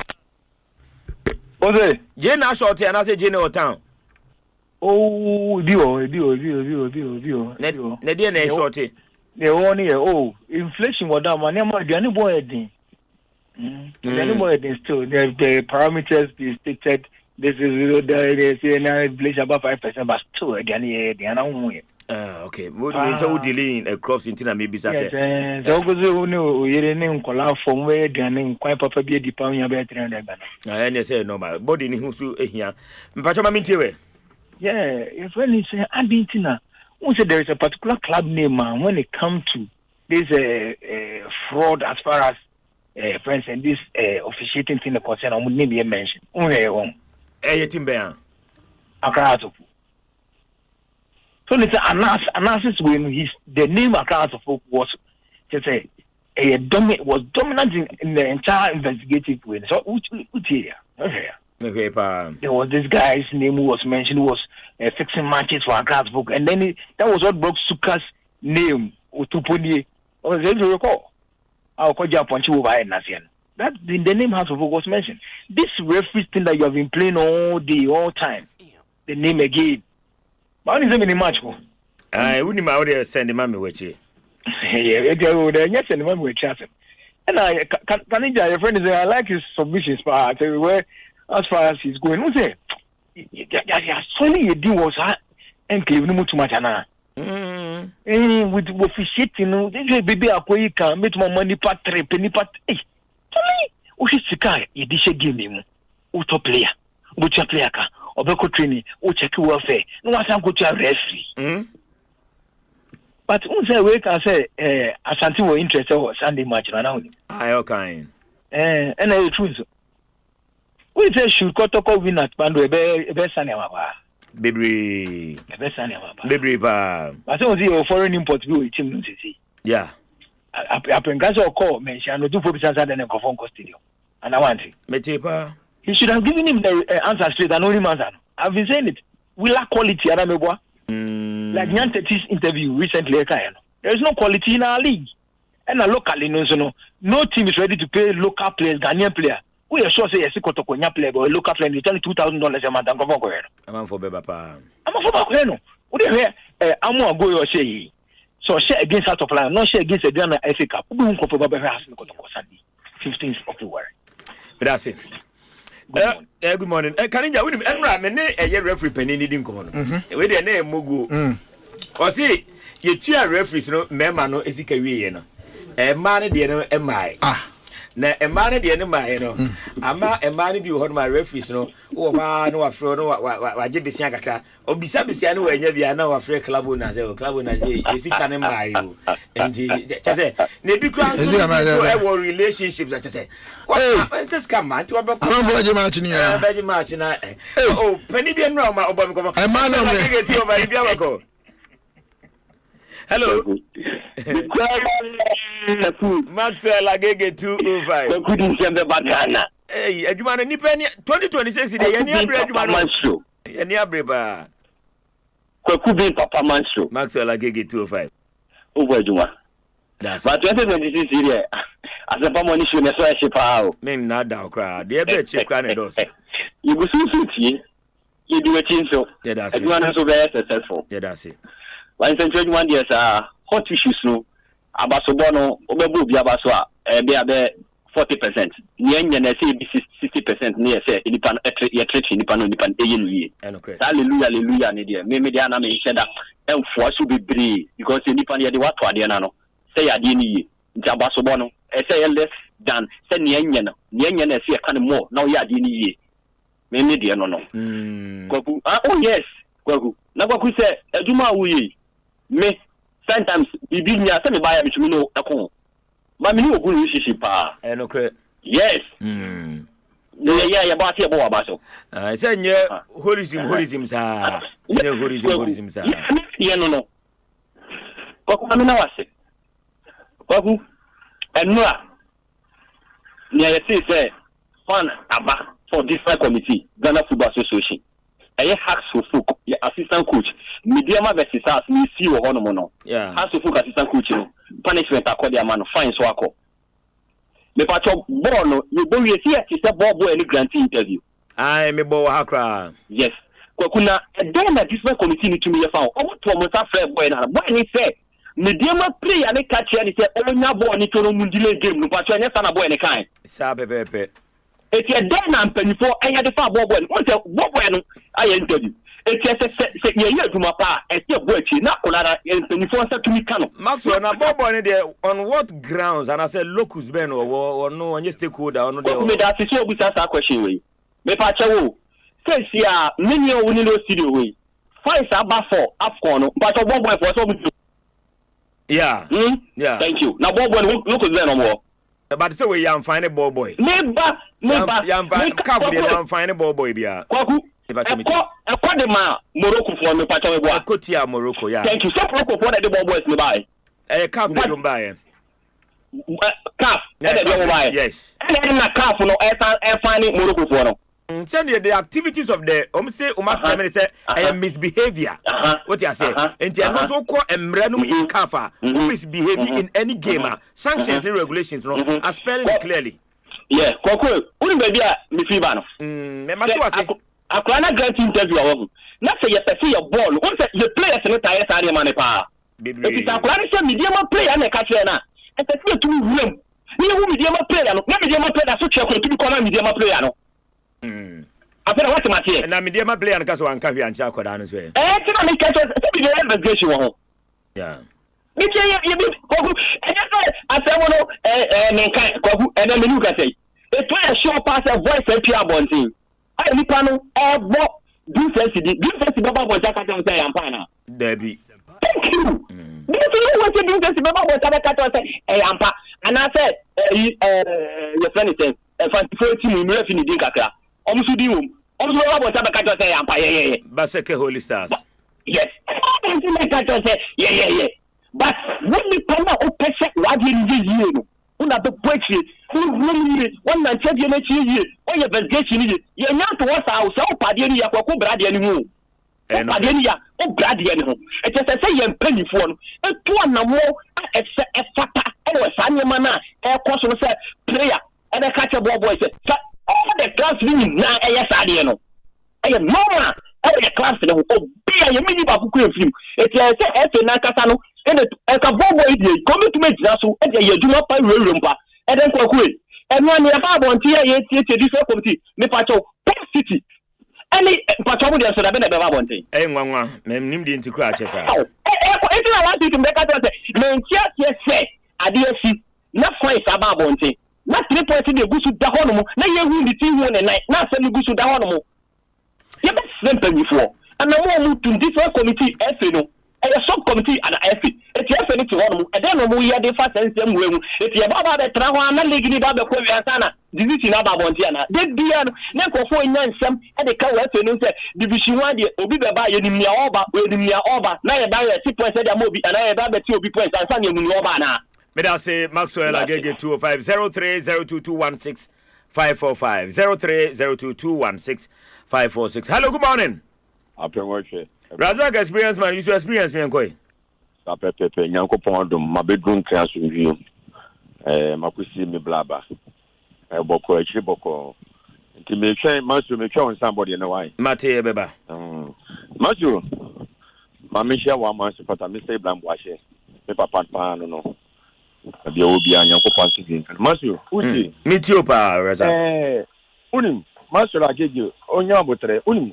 So okwa Africus media Africus African Cup ni obi unu say ye boy match we ansa na Africus ball match we last match ye boy ya omuyi efiri mu no aye tutu ye efiri mu no o say na Ghana supporters ye wo ho no ni ye support Africus ba ye bass be more than 10 no Ivory Coast supporters this bas nina no mun say support we eti boy there at is who as a who coach ya we national coach we national team coach wouldn't say baby I would be one now the boy pray ade ho national team there me ba has of assistant coach now then on go yeah when you na just on course abrochire ama every for the next course cause ono na make na asem no we coach ya sebio udibre no uwanim bebre wo ni boy wo boy ato atwene say as a boy ya ko fa na ba na wo wona ato atwene na ka say boy na de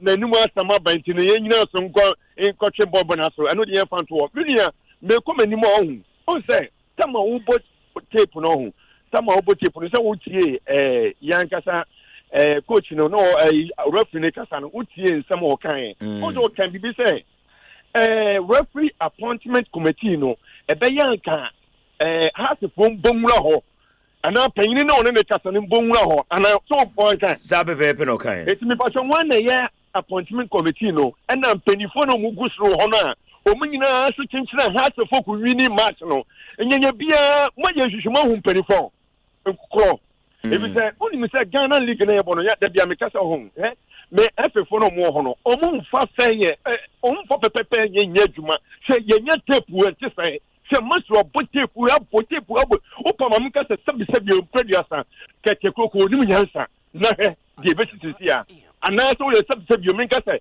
penifo o efefo nyina nyansa ni mutrim maka sabi ana meboa nya sabi na mpepa asem na peso kan untimi nyusu example foforo tie kase bia wa kase tie obi a e de nipa de beti na sabi epepa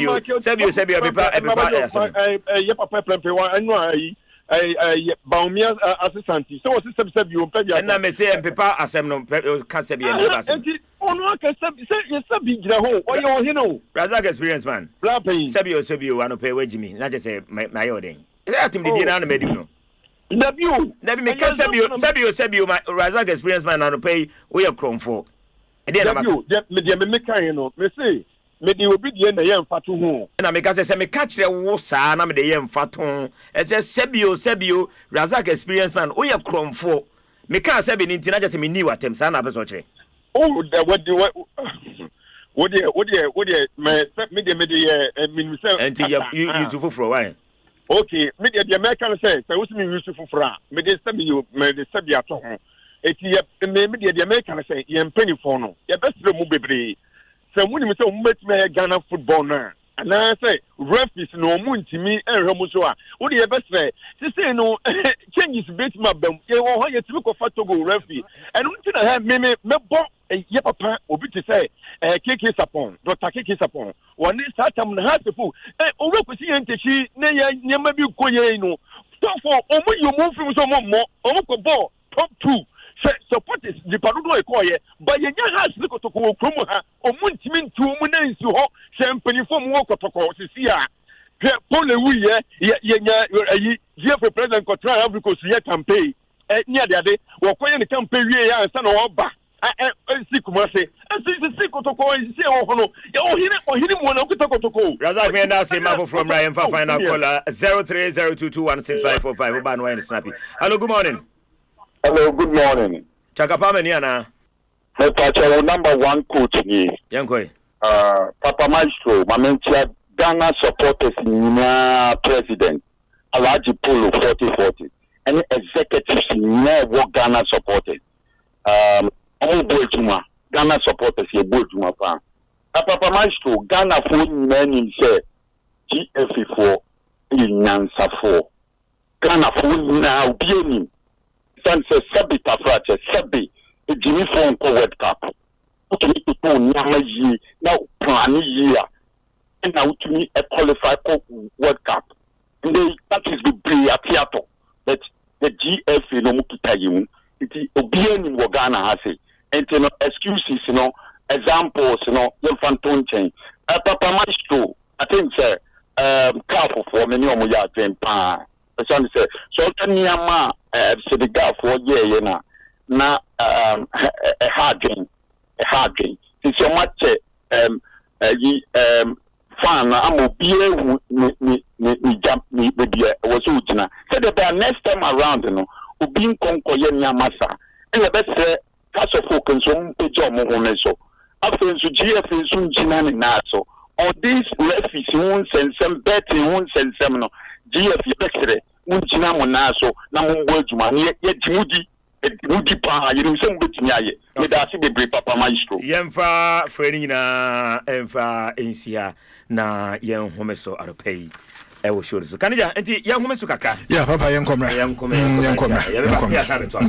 me da se enti nana kwaku mensa king kaninja na otese oboa me ye de dadwene no e de aba make a day to china ye be sign the another wonderful edition of dadwene e de abrel ana pebia abra ya tena sia yede edwumedi no eba na the ABC game enso ekan opa na eno so abaye papa wonim say wo qualify into kuta phone na obe dial *262# on your phone and choose any 3 letters na was take just from 5 Ghana cedis to about 100 Ghana cedis kwano obetimi etwa na wonim say utwa you stand the chance say 1 million Ghana cedis a edem no onsa ebetimi akabi. So the best part is that well, yes, I draw we are 1 letter bar wedi, 2 letters wedi, 3 letters bar wedi enya asimkumakra. So just dial *262# and play. The ABC game.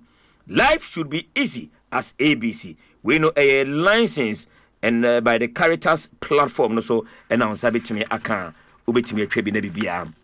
Aye kama pa abusuafo ye ba na mene eja amankwa abedin komo eja amankwa of eja amankwa herbal center abedin komo na said ye na no na me ka che mo no odunsini obi a owaduro e wo say itumi pe chire pa na itumi ma Ghana fododo na ensoko na omukoje ayarehwe na no me be ka kire wo say me yonku bi etu anamon eko eja mankwa herbal clinic na okobaye no adanse a wode baye no na nya adanse a eda fom kra se abema kojo to bema sebe onwu ye na ne bema nso ya age ne ho na oduru eja mankwa ho wo se Myxtro me duru ho ye de eye pada kakra so me ketrema so ehwa na tinka hyase na eba na tinkeba na enu eja mankwa de ma me duru fie no me bob akuminu wo se anigi abampa so ma enne problem de ko nyina no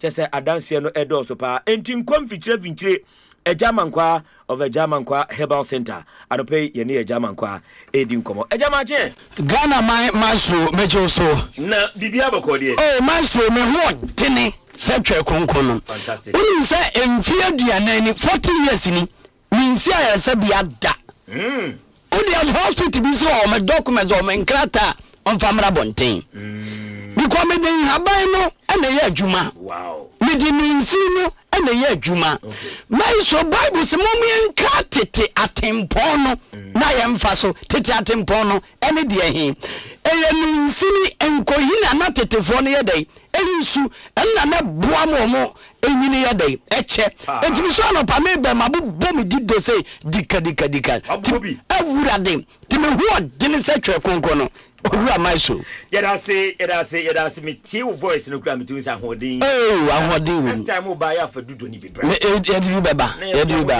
ka wakoma to ye ese madam fu ba uni Yesu na ma atemu dade nsuro ko no na eba bebu aten ese oni IGP nam na ebeko ekwa ebeko akupi nanim ti ensuro kura madam fu be your friend Lukman we a Muslim yes nanu me wa no friend say makwa akoso eja mankwa enno ni bia hwe na Myxtro abrante ne kasa okana no kreto do me hawa me de ko ye nyina se me bodwuma te se be ponko no medase enti die hu nkoma kakra kire medase anopai manenchia otie fo muti Asempa 94.7 yemfa me egia amankwa mesu sanopai obi tie ye we ka se bema mesu die dawanimu no ana ma na ye bema wu bema bi tie me mesu ode boswa no die ya obu 1 minute 2 minutes obu ko guswa won shake oba no all so no no adwojo akampem ye problem ye bi sase die nti ana ma obema no atofom gonorrhea syphilis chlamydia because empenfo bu baby say pinti asase we na hokwa ansa na menka so besi ni trase no ne wo de asase ayedai aka che no enti ben na bi tiema no pay wo se ne ben ma da form ne ben ma da form en pay for se ni friend so obeto boaboa ohima so na ne na ayedai esi bibi so because me wo otwe dodom okay me wo krama kote me wo awenade me wo abubu ntope me wo damana ma aban me wo awudifo kete me wo sida akuta we manso ye kase yemfa bibiduro ha eniro ya mabobo na Ghana hasiese obisi ne bema eda fo wa me jama ma aduro we aduro bie no ha ebetumetwam esense me yankasa ma heda akokwa ye bretuo mo mako dechem mako notom ana mako pen haban manso me na me ko adwuma na ayama adwuma obu amanfo na de yedai ebere no unim se me was 16 acres of land ehona me haba ni menu bra no ewo esense nei no poison ne a omo bubo ni spray ni ntina amelu ni yedai kwa achiri enti bema bi tie me no wase ne bema eda foma unim se adea oba ontimi mfanche bema da manso aye bema na bema da fom odi awutu we toka ma we okay fa you prema na Asempa fa che no na do anyimre wo so me enko na oje obekọ am obi awe no me se obu oba obetimi di achew oda kofa na chi obetumi na bema ne bema nya oda asofo obetinam na oba ne di hwem ze mumu sanzo oto oye bema eyenim guase kase enti amapa bema uhu chop money ya you bema de ka ho okay essence e kase obema eni de da o ha mu no bema de wonye obama ma so so wusu no ni nufu ne ntam no man fifure nya dai enkasa enya bema ne bema o Remeso me dabi am capsa ne chi oba manya we kwa me 5 na me de bema 5-1 na no domadi kwa yes domadi mami doma story no domadi de tense me lady no nya ye hihye ho but me adi komo says man na me hu ne da enti one day no ma me invite me nya dai me masra no enti bura me ni kodo me nso me komo bu bon habani ni enti na me bema na ye dine se ponko bema wo hye ho kubu yes me en kasa me da sam kubu o da me da de to me kasa atena ne to timi se ni kubu eni esi so atabi abonzo ade obono go away eni ti bia me kwa me bon meso me guso a me wu so say lovely German kwa lovely beautiful ori no de tato se to me nim na me jana obebom dia sa o se bo fi so ba me bia me watimi awoso no ama ne ho sisi ne ho se da meso abesi nei oba ne da wuso frɛ me yesi oba ne no da osu me nyame Yabi dentia no okane sanse mama na kokko no mama de na yedai wo se no otwe to kompa na me so me de yedai me de hia no enti bra na wutie me a wo bra madafom je number with nasire emema ni gu yanum asedudu na wakra oba free kofodia wakra oba free nkoko na wo he etuo pa ahwani abodom enifo no de roll agu no de baby wo yasre nifo ti asomye nkwa awurade na de komo wai me so nim se me ni oba na nya oba ho da se obitimi ka se wa ma juice me ne me yire na se enu ni nti etam so me ba ma ne so ne ka che me se wo adwuma ye koye me na me ka che na me sane se so a maso me che se de ponko be de asane asu so no enti ba na bi tie no se ne mema sam mesre omunya cha na fo ndu no osoro ahye da de bi fo ye de amaya enu ne yisu na oba yanton no ho ye bebi sase die nti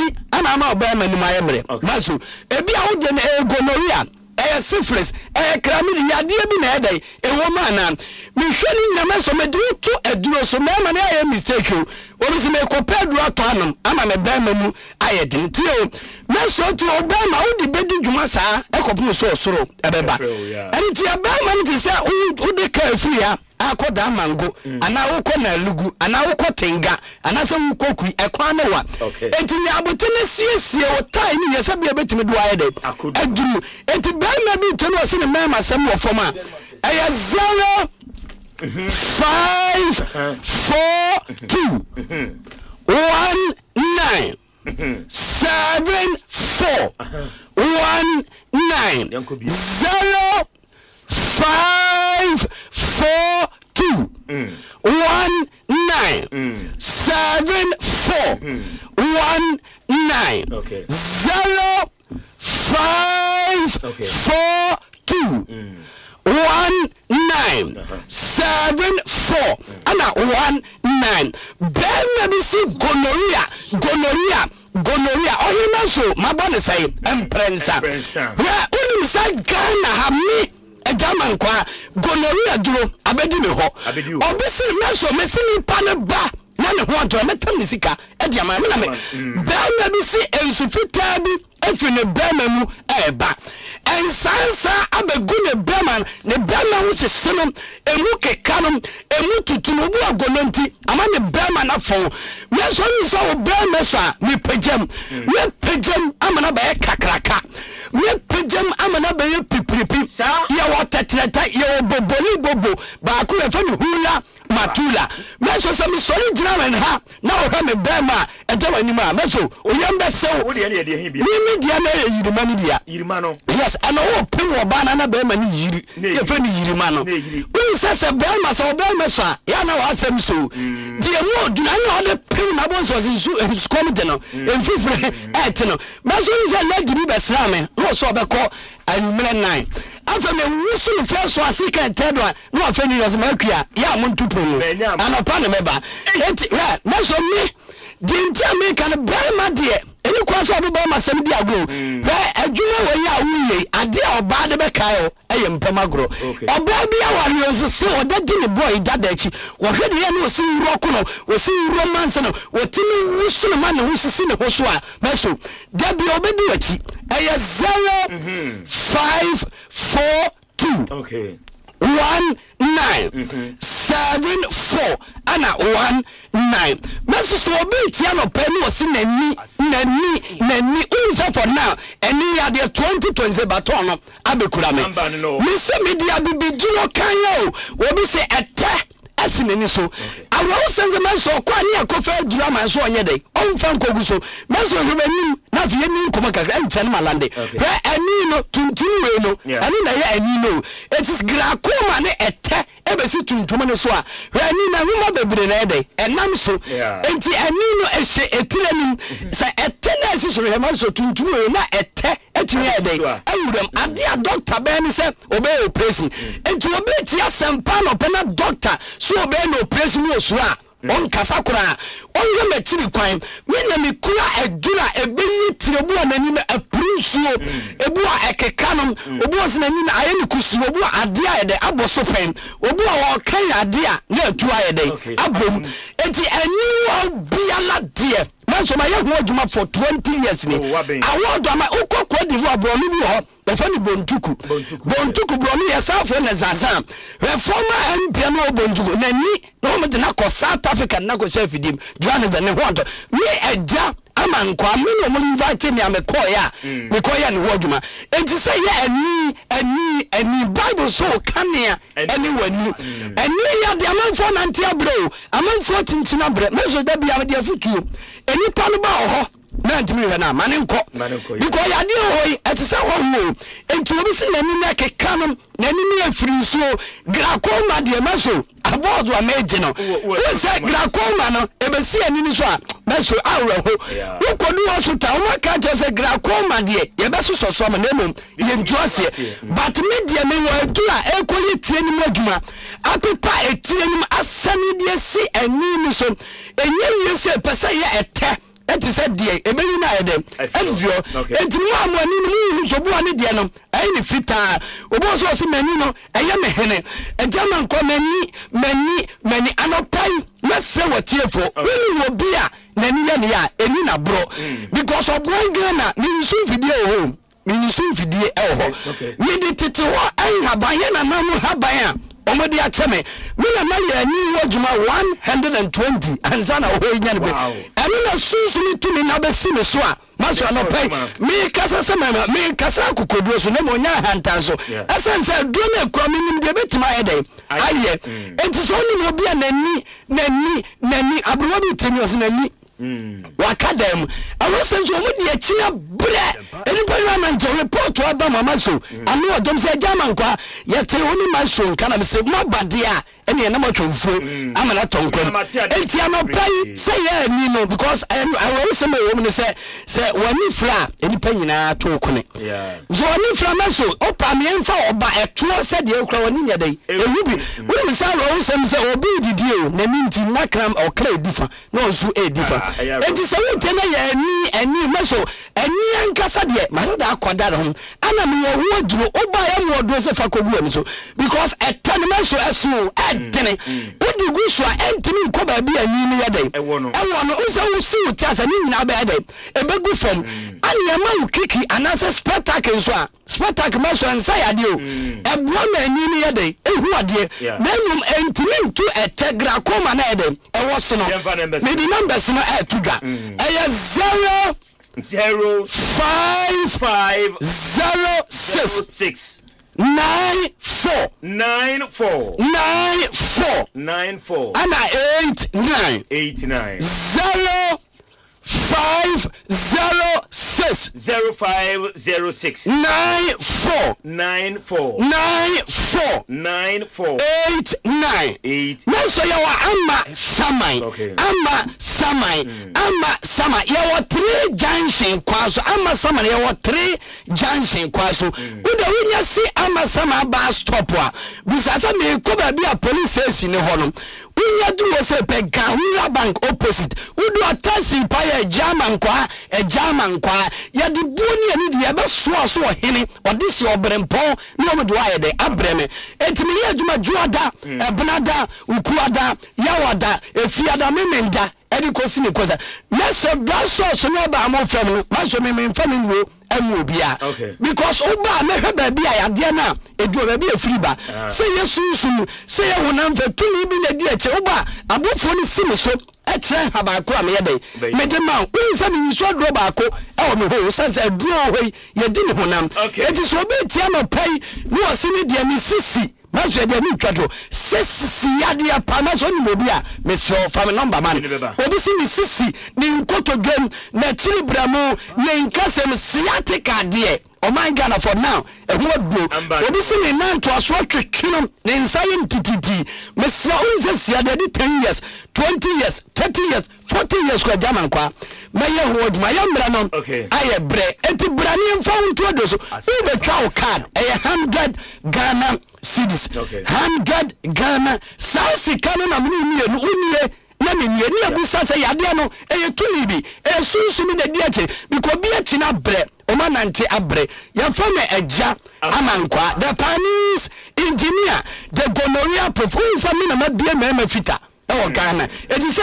gonorrhea se so ba mesa brother Chinese engineer na ye miemia obama ne botu na utisia oyira bonsam akasa na oda wodi me entime for daddy emma na duru wura me entime me wura Myxtro timeda se 0 5 4 2 1 9 7 4 and 1 9 0 5 4 2 1 9 7 4 1 9 enkasa bia manka wo ya de ntino Umma ebia papa me wo do fura me na ye ni nko ma so nyame onhyira na wonya okese ma me no no adwuma fo so abaso the team of production mu nyina so mo yi adwuma kwa Asempa de Ghana ha de the headquarters no and ha me da say nyame nhyira wo so da se pa emema hamume entumfume na yenko na adanse nde bebre na ba enye kasa na eja epe enuri bi ebodwuma papa enti binim say administrators no okay me mo bi edi anopai binim say omuguso pa enti me yesho say duro no kra ka ho na Robo ye beda asia no pepa na obi become say honorable nya qualification there normal usual food okwa wa feed the man one farmer o man ma special food and ready na qualification by odi here unfortunately man could do few term team and be equal into da sa does. Honorable. So why you this one different? What does Me does. Oh, me was student mattress. Me does. No, me could do a one. Me jolly we na me dam. Mattress. Mattress. They mummy no monko so now any muye any day. Why? I didn't do that mattress. Nipa me no koso. Okay. Bakuda from na bakuda so any mbeko any sorry. Na me say dia montim student mattress so. Why? What that student mattress so? Honorable me will be a me da so but me yemi dia am nkoso. Na me pia ba ko to from do ntina me ka so mo nkoso no. And we will be out with that me that bench so. The bench, me that bench so and student mattress about three times a bench and okay for more than one person. Honorable mummy no nkoso. Na se bibi kosi na dia ni je mu ya so be ya dem beto form na obede na what of form na student mattress na eda form ntu to form obede na what of form okay Matthias here any honorable nyame nka ho pa na what do you think because honorable said no when he was really there ni je abedi e bi abedi di form tinka student mattress nyame ba ne bia ni je bia mistakenly yabeti ase wo ye nioma e bia no angoto form tina na ha me sha nka bia nka unya me how okay to be bia kama dia ne then Ghana share one pay them say one penna na obeje unya 2 FM Ano ba ya beta se nyame enka ho na adwumapa padodo na afemya ya me loyal betway fan be infienu ene akirini na betway the great offers be briaba ebi se cash out ebi se win boost ene foforo aka edutwam na se de foforo mo di abakra ye friend bet influencer na we a game changer bosu make akrani me start say me share me codes na ma hwese me nyisika kakra de afri mu na enhu results no esewani na ensa okache se me share leaks any matches e wo ho a mitimi generate 10 codes any achi de bia enye din kra na emmam yakonya emma mitimi track sika codes no e de bremi na wotwe bia we obia betimi aye enti bra na fa ho be join bet to abusia no na so start say we share codes. Terms and conditions apply. Regulated by the Gaming Commission of Ghana. Bet the responsible way. Betway. Get way more.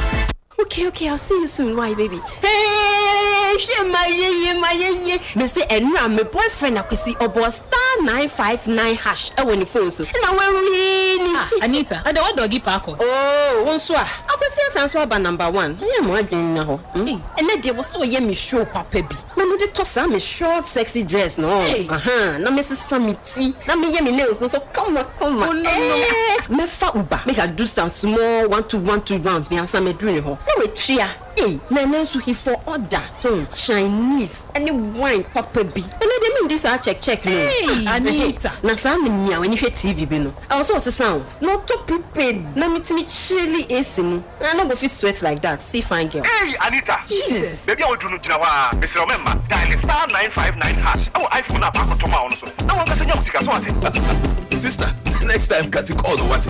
Dial star 959 hash and I call 590mobile.com.gh. Not to be 590 mobile. Every buyer, na sika mani ehun sensem bebre. Me de wo sika na mane ka finra o. Antibia na mumu buy, odi tubi ne be share wonsa. Akosia. Wan na mmremo di sika twitwi die nanti. Abra obetimi di afa mumu so. Eno an se wodi wonsa be boso keke. Sika no be ko ententem a asebia ene. Minsa can invest me sika no. Mensa ka pension sika no. Minsa ka loan no. Momo tijidi a wo ma no ase. Lisanti odi ekwan pa e be bo ye dwumadi ho ban. Ti say South Pin Reset aba. Se de be ya momo ho ban bo no. E ko na nim kese. Momo di 0244 300,000 per and e be fro. MTN anase momo adwuma ni biara enfro. Enkase for momo pin anase one time password no ma. Afenso be mani sika ma obi a wonim no. Anase untimi verify ni. Approve prompt biara enye wo e na wo chase. Momo still unsaka. Syntax Tango! Syntax, hey, it's a very strong. If you want quality, this be where you belong. Syntax, hey, it's a very strong. Oh, gonna shout and sing the song. When the sun they hot, Syntax no break. When the rain they fall, still no shake. Builders they choose and plumbers they prove. Any project you they start. Syntax Tango!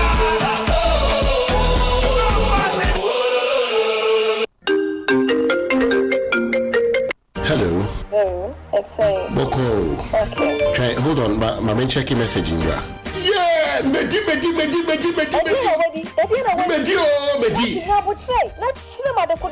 Medi ABC game. We try 1,000 Ghana. Me let us do about and Medi 5,000 Ghana cedis.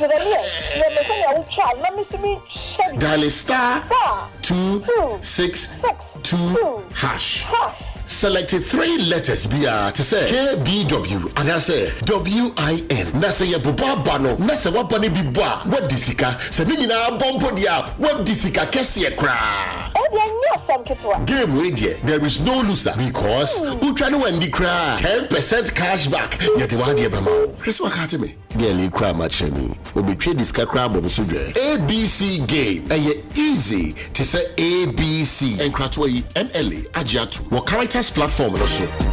Ensema wudwa esinyina emwa kesia wasa wuti biara Asempa yetia ena obetino Asempa yetia eye kasebwa yede brow ewo Asempa FM enwenu nsia empai mu 6:30 sharp ensema wudwa esisie ye wuhie ni nyina yede brow Asempa yetia eye straight to the point essence Asempa yetia ehyasia February de tosumienu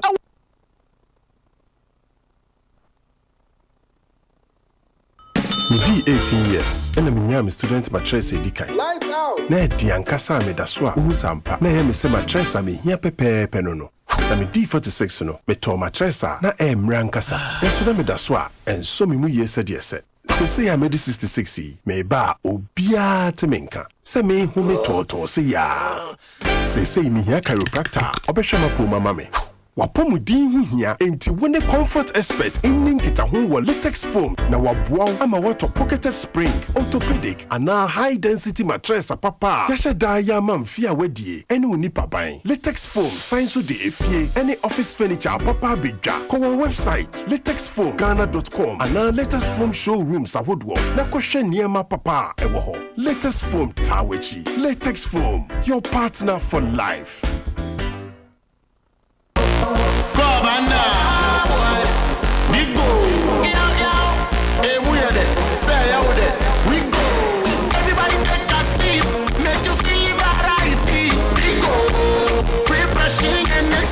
Yeah, we love big for the party. Agbonaya, big onaya, bad. Boji mo bani waya, big on me fili. Olanana cocktail, apunana coconut, lemon lime strawberry, tamarind grape orange. Take a sip and feel it, that's it. Big on taste and big on refreshment. Take a sip and feel it, that's it. Big on taste and big on refreshment. Big on taste, refresh your vibes. Electrical appliance bane a pato. Say your mobile phones with say Nokia, Samsung, Infinix, any phones are woodwinina. Smart TVs, air conditioners, chest freezer, double decker, tabletop fridges, and a washing machine, microwaves, blenders, CCTV camera, any call Franco electrical appliances. Any durable and very energy efficient. What sounds what it bonus so Bura branch beer benwo Nekwaji electrical appliances eye papa na ne buofu every Franco anafre 0246-422-338 and 0555-939311 and www.francotrading.com. Now to add your online ubetmenya up to 40% discount. Electrical appliances papa ifi eye bako pe eye Franco.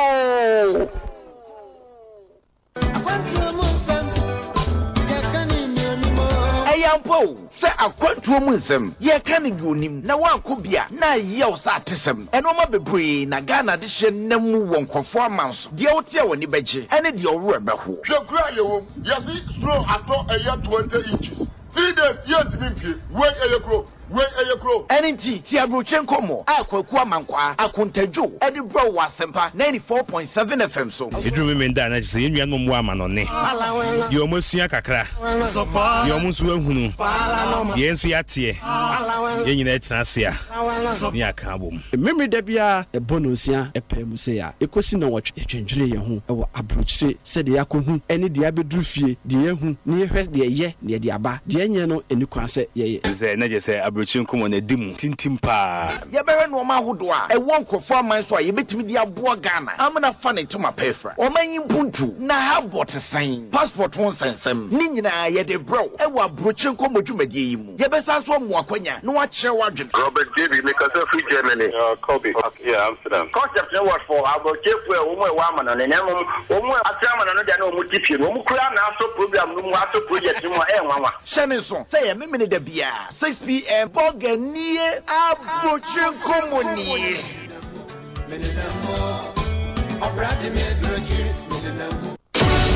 Ghana, listen up. If you're serious about starting 2026 right, Joy FM has something big for you. It's the Joy FM Big Workout happening Saturday, January 31st, and we're starting sharp at 6 a.m. at the University of Ghana Stadium. We're walking through East Legon, coming back to the stadium, turning up the energy with non-stop aerobics, music, games, and that unbeatable Joy FM atmosphere. No pressure, no judgment, all fitness levels welcome. Whether you are just starting out or you're already active, this one is for you. So call your friends, charge your energy, lace up those sneakers and pull up.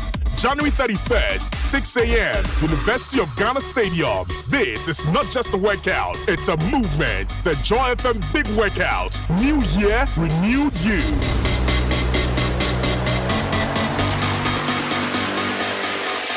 Okay, I was your first FM Sunny 94.7 ala tula trase yade efisem no sima edua edi enemo ede ba ansakra na manonsem no ede abana mamin kanche Ghana for with him say World Cup no eba na World Cup eba say ya na manfo ABC bisa kwan ben ene ebe fa so ebe ko US of A kwan ben ebe fa so ebe ko Canada na say Mexico na edu samre so na travel and tour na do so bebre na ne bi so boom for for faso papa wan hwe ya we say meboa fa we bra maso maje obehwe na akoye enimguasie nsem bebre enu nti na debia me ka kire wo mom frefre me say ope kwampa obefa so akohwe World Cup na ene me shewada eye Abyss Gold Group Abyss Gold Group womo ene adwumaku a omo ye very very credible te say onyo simple akapreta tekukra onye enkodi nemo obegya yedwuma ama wakopiem wo US of A wako Canada anase wako Mexico na wako show World Cup na unya problem bia unse na say US for many abrepa amanfo kra ewuram no ye pambi e de aba enti wanfa kwan paso enwuram wo US of A e ade a Donald Trump ene na pamfo ombepamo enti se wo pese okohwe World Cup na wo sika anaso peso tukwan ko US of A na sika kutawa adwumakuo ba ko a metime de mensa apemmebo aka che se wo munkwa unu se companies na de nkofo tukwan bebre na edoso na so de memma kenkan wo makira asem na ma follow muamenim se wo mu eye credible a wo mu mfa wo sika enwane emfa nyikwan mo no eye Abyss Gold Group womo ena ebo pa so FIFA World Cup 2026 no womo ena de ko US of A Canada and Mexico Abyss Gold Group womo ena ebo pa into your supporter and I say wo de baby a wo team nka peso tukwan bia wo ama no ne kra na onua bi na peso oboa no ma na ba US a frɛ Abyss Gold Group enye oma me pa cho emfrɛ obia enye sa adi ene be yopa na de tienie oba Abyss Gold Group a oboa amoaye registration and consultation ni nyina eka package no ho enam say package eno mede ma ho obesan aboa ama wanya visa na bibia ayekama uwi a wasama travel health insurance uwi a 3 matches in the group stage, you know, ticketing na or is a match ticketing na no ebema enye no nko a obesama a round trip airfare na je say sika utua no a reply do free Ghana ha akọ US akɔ Canada akɔ Mexico ni nyina ɛka ho na mmom ukodru US nso a internal transportation car ɛbɛfa ukodidi ukɔhwehwɛ miambia ni nyina ɛwɔ hɔ ɛnyɛ no nko a wasan ma 14 night accommodation baby abeda ndefo amakoma ku dunan no ɛyade ɔmode ɛma yasan ma breakfast na yasan ma official Black Stars jersey buenum nyina ɛwɔ package baako a Ebis Gold Group ɛde Ebis Gold Group edemam enya no nko a se mu ye adwumakuo na se company akese ye from corporate economy na se corporate business and am pese mo workers no ebi kwaji o mahome US a ni nyina mo ni Ebis Gold eni nkomo and am say 2026 FIFA World Cup Ebis Gold nko a ene him frank ase ya kone kafa ye adwuma ne FIFA ye adwuma enti yem fa krofon tu kwan de aye Ebis Gold ana ebo apa me ba choma bobo packages no so dia chro no fa ne number ni sisi ya fa number ni sisi ya na free wo mo na ka chiro mo se otinkai boy efi Asempa FM so na wa be usampa enukreto do ana yedi e de amount 0537 804 885 0537 804 885 0534 in fact 0537 80 4885 and now say 0545 99 5223 0545 99 5223 0545 99 5223 and only numbers are offer ubenya Ebis Gold Group. It's a golden experience in Tibra. Now so ebehwebi na bibia enye kama. Ya Sakumo no Estate Junction e hope Chiza Pizza abronsan mu na obehuye. Enti anope ya bwa homa mu 0537 804 885 and 0545 995223. Ebis Gold, the golden experience. Na omonfa yentufa na fe yenkopie won e wo US fe. Ala tula trase. E de efisem no ene de eto aso. Efisa miraduso Efisa miraduso Mami amaso na monte Efisa miraduso Alright, Asempa 94.7 FM about no watch apa o simano mako eduno ebreno ewie se akwanya na bano yeri rem e Ghana ncho ene ntwa so hano ni nyina na ensembia esa woti efie no yebo modern edadani ede emao enti se wa crowd there na ushia me e YouTube e Asempa 94.7 FM YouTube e Asempa 94.7 FM sanso na metrotromo.com for ebia na office mo.com me epismo.com baby bia me privatecam.com baby show no nambia no ye mo akwaba asande abaso bi metin 10 times so Dennis Asamo ahotede no e ala tula me do rem na mabonsem na chisima edu e de amount there na ye frase e de free the Ghana Football Association me so orani di any cat ES Okreku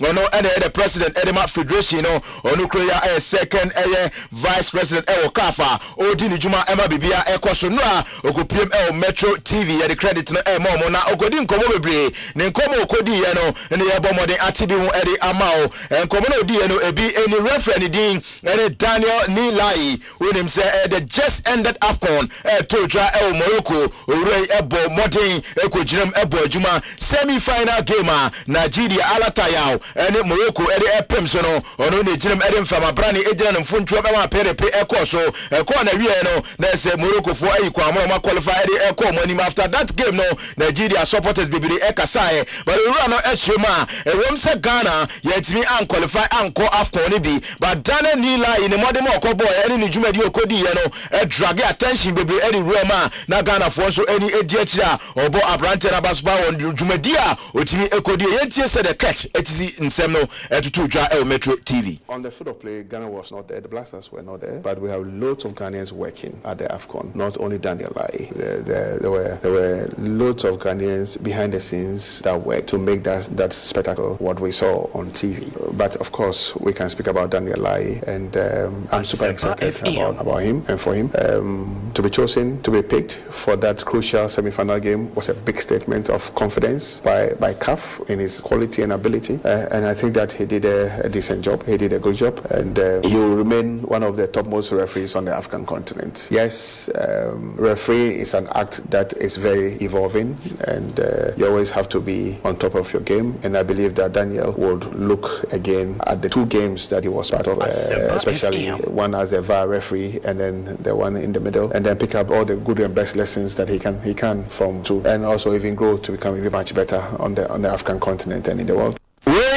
Asempa FA President Ket Eka Edifa Daniel Nilai the just ended AFCON home so Ugusu 80 afisem no Asempa 94.7 in the Black Princess so Aboboano mene okase omo pram makampo Aboboano Egusu ekoso ne nyina the FIFA U20 Women's World Cup qualifiers ebetimi atodwa nyankopon ya doma February bosome no first week and a qualifiers ne betimi atofom na coach adidi NHS Samson and Kita Mabawana or Boise the between Fra Dumu Aqua Dumina that crucial encounter no more any South Africa Edibe Pimsono yet Yatinete Amanema Akoye Chas anyway Ejai. So we went to Benin after Tunisia. A lot of things we've learned.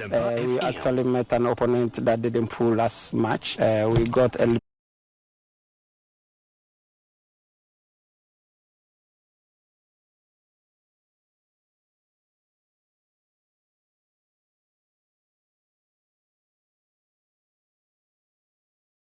good. We started a bit low with a lot of injuries and things that they came with, so it was not so funny. So we really worked hard with the gym and got some strength, and now it looks like we are getting everybody back. It's only 2 players that are out of the squad right now doing treatment, but hopefully we have them also in the squad.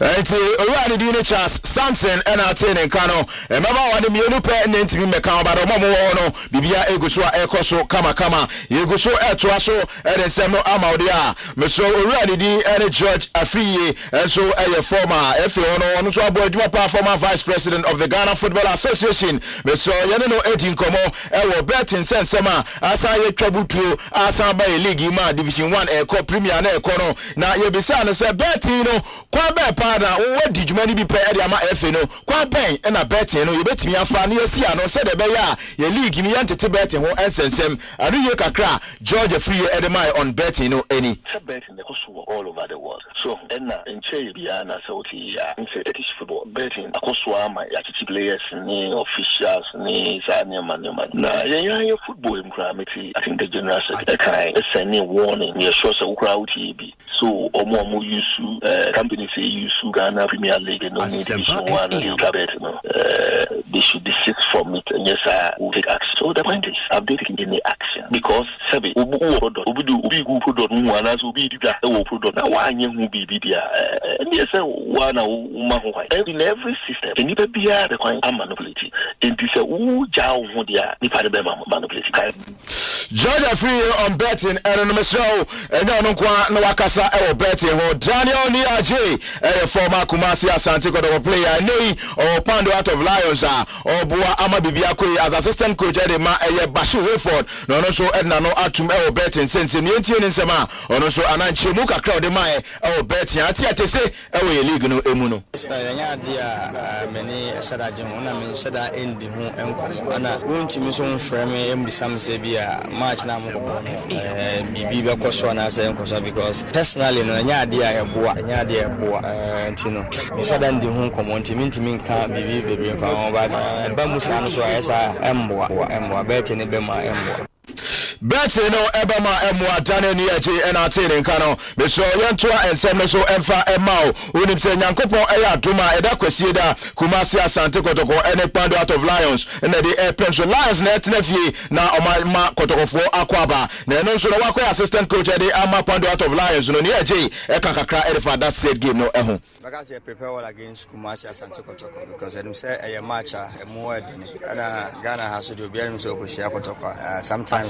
FM. Your favorite say head of it me winning, but yeah, boy who we had the share because a match I say yes it me winning na leg no it's with me Asempa FM. This match no be sign aqua weight yeah boy who you pass and me adoma kosi adam the wedding Daniel Nueje on Kotoko Game no NNO 94.7 FM Fisem na ene de Emmanuel Ncheri besi ama Ghana's Myxtro atwa so na amana nsem nso no asai ewrem na already di ene lawyer Safo Duku Kasamafo edema Kumasi Asante Kotoko ono so sa ko na da omani meda kwasi da no ono so eche na dwen kakra ewo ho I said on any day, Kotoko against Heart of Lions, Ediana Heart of Oak. These are some of the big weeks. Yes. A league, and the records no will show say it's your clubs now. The previous, excess and for over Pandora, any favorable ground for Kotoko. Ediana also show me Kotoko. Heart of Oak is the one who say it's all about the wounded Lions. Kotoko in the next 3 games, but I'm telling you, say it's just will be on Kotoko Bobre, and no sooner as I say Kotoko greatness, no, confirm. Himself, Kotoko Betty. Indeed, this year, I started and never be sitting in let's start the Kum, could break it into be. And need to know, I say, a day, Timono, and the boys not almost determined on the face of it, but on the grounds, I'm telling you, say, Kotoko will account for each of these clubs one after the other. Yeah, young drop point. Let's say, league, representing idea destiny, it's the call for all the remaining points in the league. You call out to the Fanatical Capital. Ene kakra Kasamafo edema Kumasi Asante Kotoko lawyer Safo Duku etu de timati sakan na patim pochekra no mo komanim bibia akoso ye call the Rainbow Masters the Heart of Folk Mr. Abdullah Ghazali so betie na wahye so ede amamedia omo ene Mediema Sporting Club ede kopem so ewo takwa TNA na one ball retriever bi ede kopem so na se miriko di akura na chini so che na nka asem ebetimi abana no ena display committee no efre no amane ko yin semano ya no wie no payfo achima anshada anya payfo de entini se sia no 5000 Ghana cedi ere ato no so ntua ya san editabo matches miensa ena ede ban ato no so ene so no eko ede amane na wem ewo eye Swedo All Blacks so dia omo so ene Kotoko ede pem so ewo Swedo yesi All Black supporters bi eko ye ne obi Kotoko hotel ho na se no so entwa ye enti Swedo All Blacks so no 10,000 Ghana cedi omo so etua ewo a ye de ene so etu anim ene anopai wo Diana Stars no omonso appoint already di any Ajumen Bedu say ono enye international affairs officer international relations officer mfama Diana Stars boboko na Ajumen Bedu so ajetuma yede honsem kakra ema ene anopo yensem ne de edosho but already di any event yeboa president Edema Ghana Badminton Association no ono so no aye photo aya de abasesi ya say Ghana ye gudie honsem no ebobo ho bra no ono so e kansem kakra edifa ho sports fan build na ba no Onia, it has come at the right time. Okay, you dear actually come over all the years. You come workshops to be, but now to me implement here. Less than a year, by way by you to me at the nice form you implement here, pass it bill. It's assented, so now act no honor. I at the board, you at the administrator near there almost as a year juma. Opening it come at the right time because a bebwa MIA is sustainable. Ewo jumedi ayedi. Ebini saying, Osha, you have to apply or more assess it, and it's meant for national federations, retired athletes, or athletes in consideration. Those are the brackets. And you know, ebe fande teams are more called for yemfane say more junior championships for Africa, or the world, senior championships for Africa, or the world. So that is the level yenim say sports fan no ebe to me ejina. Nti idea yesompa na yenyina na yebeboa ema bibia akototo. Enti yebejira so na ye de F7 na asina de ken me ko no mamenchia owura ni de ene Albert oba settle na empata mo ina efre no assemblyman. Papa on any driver there be or dem ba no mafa aye 27 private car obo cheze say do ti here dem ko ni say do ti dem ba we can crowd do out me load ara be fa me wa ha sorry mamenchia assemblyman pa na ya mishiano many penny bi kasa se ya wa say now also gearbox I say na dura wo turn ready gearbox na dura wo turn ready inside the pay I know yes can go Na za oni na beto na do. E just give you na ye egi abos. And I'm minim edru no hwe. Enti da ken me do besia. Mame na say happy special birthday going out to you Mrs. Linda Mensah Bonsu. Mrs. Linda Mensah Bonsu. We are senior administrative manager at the Tete Kwasi Memorial Hospital in Equiapem Mampong, and this one is coming from your brother Felix Enchi. Dodona friend in Lechi, Barcelona in Spain. Barcelona in Spain, Felix Entry, Lechi, Ediabasi, and we say Mrs. Linda Mensah Bonsu, Senior Administrative Manager at the Tete Kwasi Memorial Hospital in the Kuapem Mampong. Nyame Enkampa, happy special birthday going out to you. Yeah, kwa kofa amanone die no e de ato aso sisia na ye de amount. Na yeba de wachiri nyina no na fe yetimi de aba na kaninja wonim se anopai nsema ye Kennedy Bwaji ansa be keka nyina media mafo no so mate omuso mate ni na omuso mate ni na ene asamaba omuso mate na ene asamaba omuso wo enkram de ma ye friend Nations for Mafia versus Ninja. Mafia versus Ninja. Yeah. Nti na me bisa se Kwame Tie na mafia na se Moses na mafia. Mafia. Ana hwan na ninja. Ninja. O hwa umi no hwan na be mafia na hwan ninja. Doctor den sa asori penny. Ana hwan be ono ndi asori penny ndi ontumi nya mafia no. Ntono mu anka onu be ninja no. Asori penny betima ninja. Na Moses Amapaka. Aye yefani saying mafia no. What you say? Moses Parker be ono be mafia no. Na so the penya ninja no. Moses be mafia. Oh yes. Say Moses ono onye mafia. No, in this contest there. In this contest there. Moses will have to accept his obey mafia no. In the match. Yeah, in the contest of the match in there. Also the tum so be mafia. But that Dr. Kwame Tie betima gospel mafia.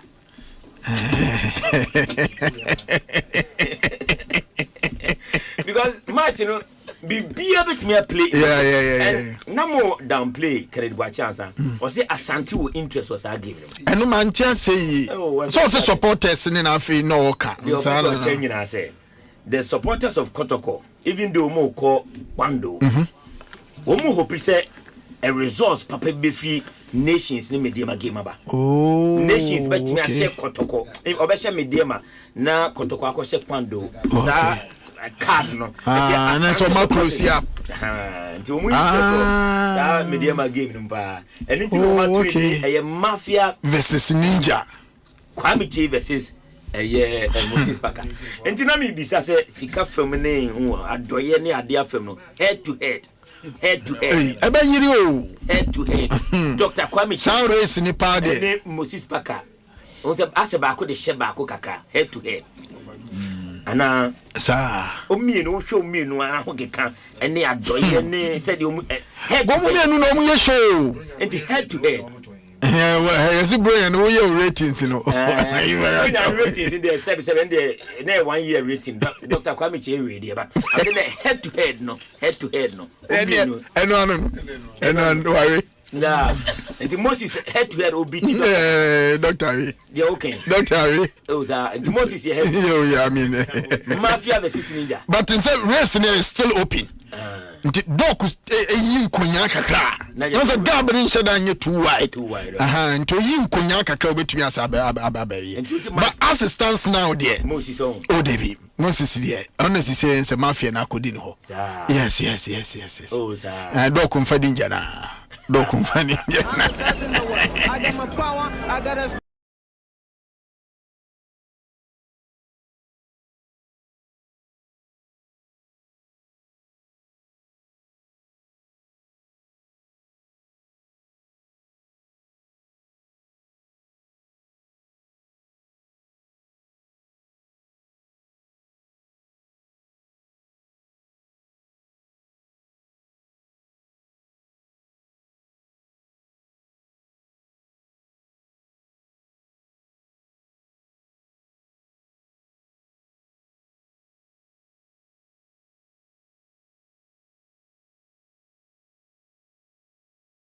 nyani say na Nyankopon de ache be na say ensem me bebre na ekoso but still na Vim Vogo ana nsem nkoso oh bebre koso pa to ho bibia koyi ma onye sa oh dabi okay because now me hu animi bia me kamba ole mu so wo have to oh dabi chale anya bete anya izo na anopai wo fa wakosho mata ye na de be he yana oh what doctor say ifo omukoko enema for the bia na so fa yakokra afa ma che wo ba se ya le o beba awo ye ile matare o we dey fa tire na dey fa si for ba ana we ngrase fo ana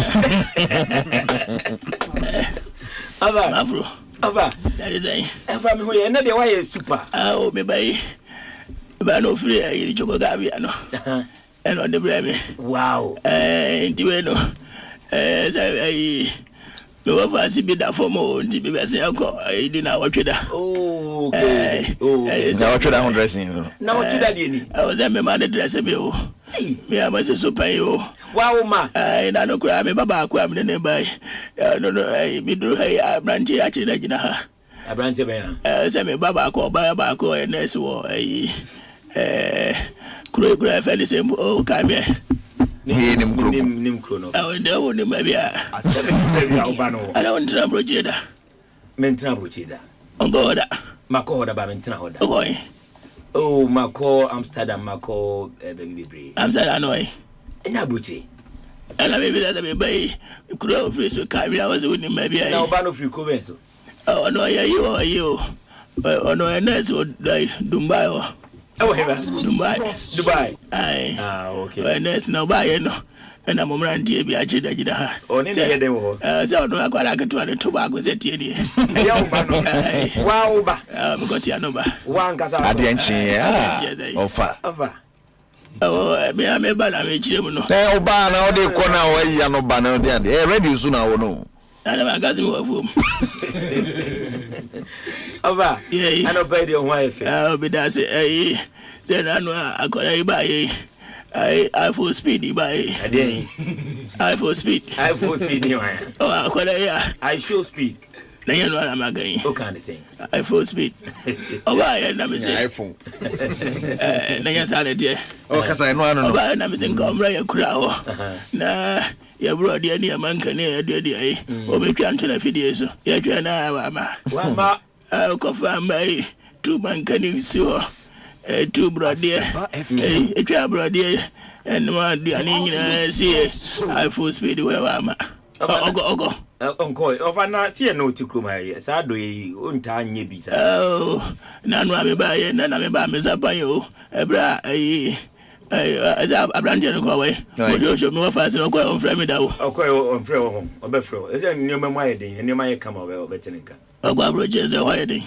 na nka nya bete sa o na oba ne ba o nka ncho o be ba ne azo ya desi o ni on die ye ma no yo enti da bia me ba me de ne ma ba na ye ni ntina ma ntimi ama ntimi brode be ne ba ye some family o na no tio me tio fa me ka ba ku ya me be yi kire mu hai e da zo si o petrol 1971 e da hu si o se me ye na matutu tais ni nyina na mabrante be na bai ai we your friend Kaninja ebendai Kaninja ali wakaja Ultimate Sports Show on Kaninja ai mse ne mafono bia o guy name didi ankasa de Nana Kwaku Mensa Kwaku Mensa ali azo ni ba ku di epe me wa fa ti okonye ko Mensa mo shosho Kwaku Mensa ba ku ne ye Kwaku Mensa we Kwaku Mensa ni nyina ye ku ni nyina ye ku Mensa Asempa FM ya ba ji awo fa ni na oba ya watra hodi se ko che o fa du wa ya ni na hojo no wo fa ma che ya me wa fa se akwa ba transe ha de fi ari ya ni na ba ye me fi ha o ba so fi na ba no dai me na nimbi aba ho na odi na tem ze me ba na kwa ba me be ze ofri na ba o zo ofri ya na za ni o fa kaza ofri Ignite Media Ignite ya Ignite ni ade Ignite Media. Radio Media. Metro for original FM. Your papa FD. Oh, no, sir. My papa could cry in the edge more 10 minutes more. On a young computer more tired in the Cochana. Oh, my 50. Me, I'm a Cotiano. And I did my best ram on my main corner. I was a more fancy, a beard and everything. Laptop. A computer. About a laptop. Laptops. We send a friend. A computer, about a laptop. What a computer? A Cassian is yours. We ultimately two serious nowadays. In a laptop. You know, there's a video. You know, there's a table. I'm Becca sentiment to me, fancy Mr. So. You. And I grant a frame here. Hello. The radio is still good so far. I'm a radio, so I'm Asempa 94.7. Me travel on my frame. Yo, more. I can't hear no. You need to move on to I'm Havana Ucaso already so. I'm Faco already. Okay, for me, some video. And I say, I can't hear my corner. No, I'm a good dear Connie. Continue. I can't. I go about I mean, meet me. And you're quite. Dobaheno. The big gato, Hona. Oh, for today. For your dear. Faman, why are you? We bought about so I did so, man. So, old man is getting why are they? Okay. What's one you be a crank to know? Take an Yiska, yes, sir. Baby, I grab in the Bayern, and I'm in the manor.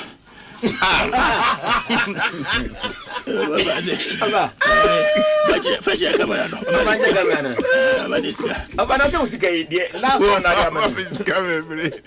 Last one, Adiamano. Yeah, that's it. That's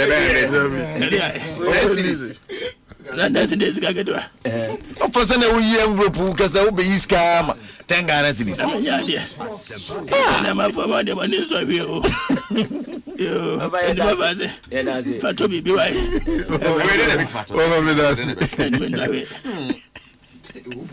And I'm a good one. There's an idea. About Yamisha. You be the one. Yamisha. But now you are a family lady. Fireman. Oh, go on my own.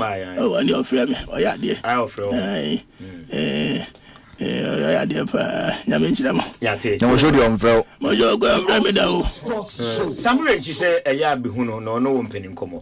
Oh, more fancy a queer penny marriage. Aye. So, they program director. I mean, oh, yeah.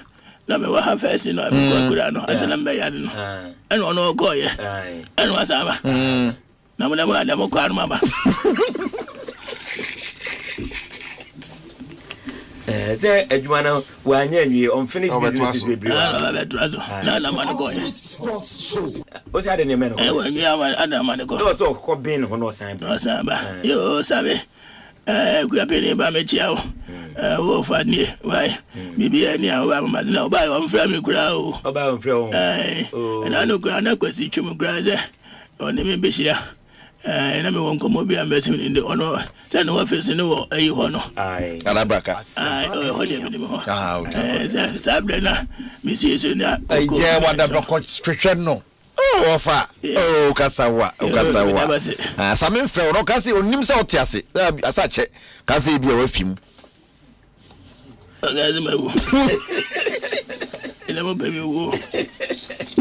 Obeyam of our one of the oh, Nims out Tassi. Then no me and the again, sir, but Ninty don't throw Cassi be but it's not one to. And you don't bring in you go just say, wow, but too much. Come on. Hey, now, what is it? Oh, I don't know. Oh, Sabby, I never say so. No, you are the mammy and no boom. At the same time, I had the same. You are the way, no. I am feeling like Nabako. Nabako and Cabako person. Oh, the beauty I can't tell you what about cool. And yet, I must tell my knee, and then there was a car. Ultimate what the Babu in Chile. Okay. And she may be who know what I'm why me no count. Oh, I had to break a just I'm got to our. I either walk up me no answer. I didn't have the way but true. I just have a patron anyway. na otogo na ya inti of what me here bit my out me here bit okay yeah say enti of do na motenga ese odi kakra e de e ba the 4 minutes atena sedada yeah the amarone sem no e de ba yenko na fe yenfa sem no of is too much then we do aka ho ba of buy 10 series no dey buy 10 Ghana series did akasa bebrebe yo Mazo yes sir yeah live on YouTube. Yeah, live on YouTube. Asempa 94.7 FM. Asempa 94.7 FM. But I'm not saying a bow on Patroya, and I water. Or say feeder. Memenda will be able to last. If you do question, then will be any sweat in a clay. That's all. Then on Monday, Patro 6 a.m., the Asempa Sports News best started. The 6 a.m., you go to Asempa Sports News. And the air panty, Shannon was half fun 50 Jordan day. Aircon has and some no Swiss yet. Mazo! Yes, sir. What you say, but the Australian opinion in Amona de and I mean, some case, oh, dear, say, I have no blown on fire for tennis kaka. Yeah, and not dear betting companies, Neddy. I'm not the only deeper. Omadi, and we agree to say, said about breaks game. No, when I also young, my Kakra found. Kakrabe fauna tinida odibi be yawa Majo now a member no semi final asset Carlos Alcaraz and Alexander Zverev nebo na Novak Djokovic ne Jannik Sinner and the Ebony channel so far me e baso ahimachi over Friday yes watch na ahimachi and say be coach na mu na 3:30 am na first match na baso Alcaraz and Zverev bebo then anopa 8:30 no so no Djokovic ne Sinner and the Ebony ti member no semi final ne dia no na mo kopie mo man no so semi final no dia and na e baso me no kasa kra starting da Sabalenka take lead no dada no and na ayas Petolina so has to me over 10 na bibia tima koyi na at 10 and so ya Jessica Pegula and Elena Rebekina no mo so dia boni ti we aye Australian Open won self kakra dey but who wins it this year emene krabia and na ebese hormo and na Champions League Myxtro dia Marino be ya no ye nra no goalkeeper kra be shebi chale they say Madrid diet is mri eto ode wa ho din na abo Madrid sana ye den ti onim say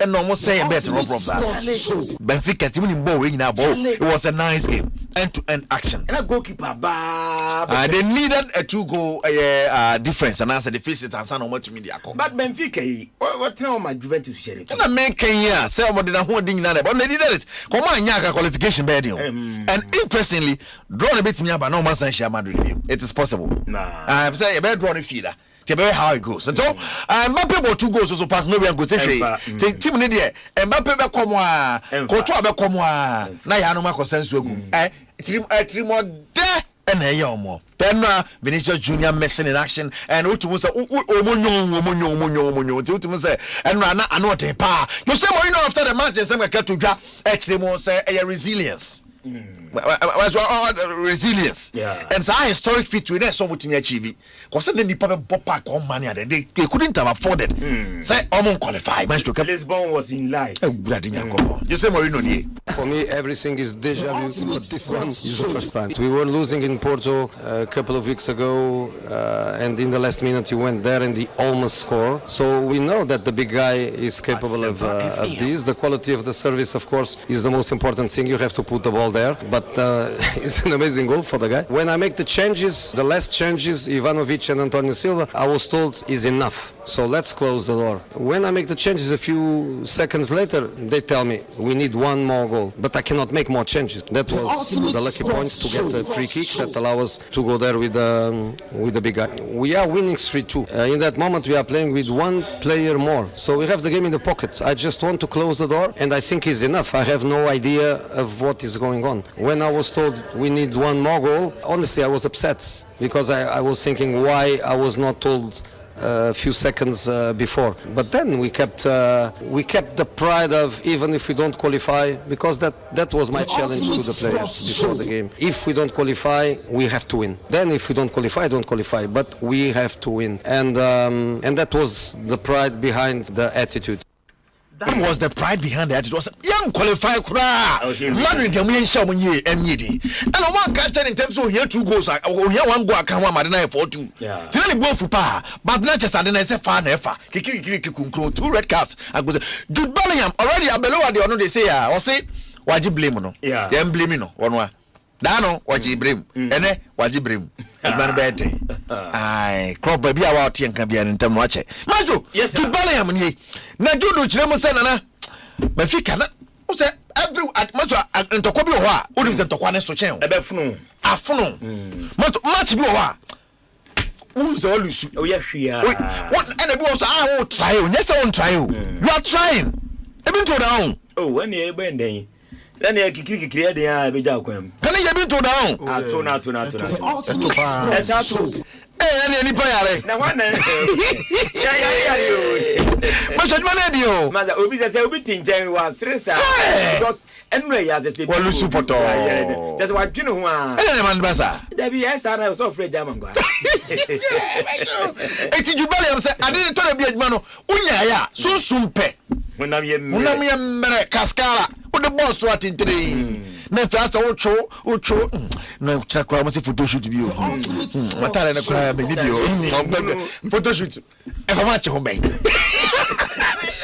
Jude Bellingham. Yeah, obviously it feels horrible, you know, to lose like this in this manner. Running out of words for some of these games now. We'll have to obviously review it tomorrow and have a look at the goals we conceded and things like that. But right now it's still a bit raw, so I'm not really sure what to think. But yeah, we'll have to look at it tomorrow. Duels, they won all of them. Ran harder, pressed better, landed on second balls. The basic things that we don't do so well, to be honest. I mean, we have so much talent and people who can produce magic out of nowhere. But if you don't do the basic things, you're going to get punished. But look, it's what can you do? What can we do from now? Moan and complain, or we found ourselves in this position now outside the top 8 and we have to approach it with the same mentality as if we were playing the quarter final. It doesn't matter to us now. We have to carry on. Yati, the next round the Besiako. Myxtro, hey Chelsea, you're Pedro, man of the match performance. Okay. Kai 3-2 Kakain. Leonos no no. No, one the Europe di enye. Europe di enye. Say na no be ball with your voice wa. Wo chire mu essentially depth in squad na other teams ni wo ni bi. You need sa squad no betimi dia ball league asa bo ha no.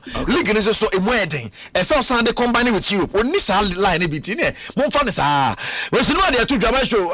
Say character na boys dey show ni dey. But go at the point na asa yakwa draw bia say basa. Ti kwan bia so ni ajepa. E so mo timi free tune. Yeah, a great night. We knew how difficult this was going to be. We know what a good team Napoli are at home, especially. We wanted to go after the game because we knew we needed to win the game. We were very aggressive in our press. At times we won the ball back high. At times the distances were too big. When we adapted that at half time and the players were a little bit more compact and kept the ball better in the second half, I felt their resilience to win the game was magnificent. The players were great. I was very calm with them at half time. We made a tactical adjustment. We came 10 yards back on our press. I told them the game was there for us if we just manage the moments better, and you need to keep the ball better and make better, more mature decisions with the ball, because the quality of the players, João Pedro's 2 goals are magnificent, but overall I was very happy, and especially the second half performance, the way we defended, the way we ran for each other and pressed. Yeah, all in all, to get through away here, it's a very, very good night for us. It helps to have João Pedro, it helps to bring on Cole Palmer or Jamie Gittins or Ali Garnacho or Benny Badiashile when you need him. I'm going to use this squad because I believe in this group. They know that. I'm going to rotate. All right, what do you, Brother Samsa? I heard the next round. Never quite. Man, to you, my last night on the Myxtro feed here. Last night, and I want to say, they're on fire. 8 out of 8. In Europe, they're fine. But how do you know me? If you so on your money, you didn't know me. Oh, I stand here. I go karate one for the night. I'm going to be Abba. But Bassafono. Bassafono. God Caraba for no stubborn. Bassafoya. But the Liverpool coach in Casanza and a slot, Myxtro. Only a money 6-0. So Liverpool was a hand in but don't table. They having a wonderful time in Europe. Yeah. I'm a pressure no, and I am probably giving him pressure on to so. I had pressure with this.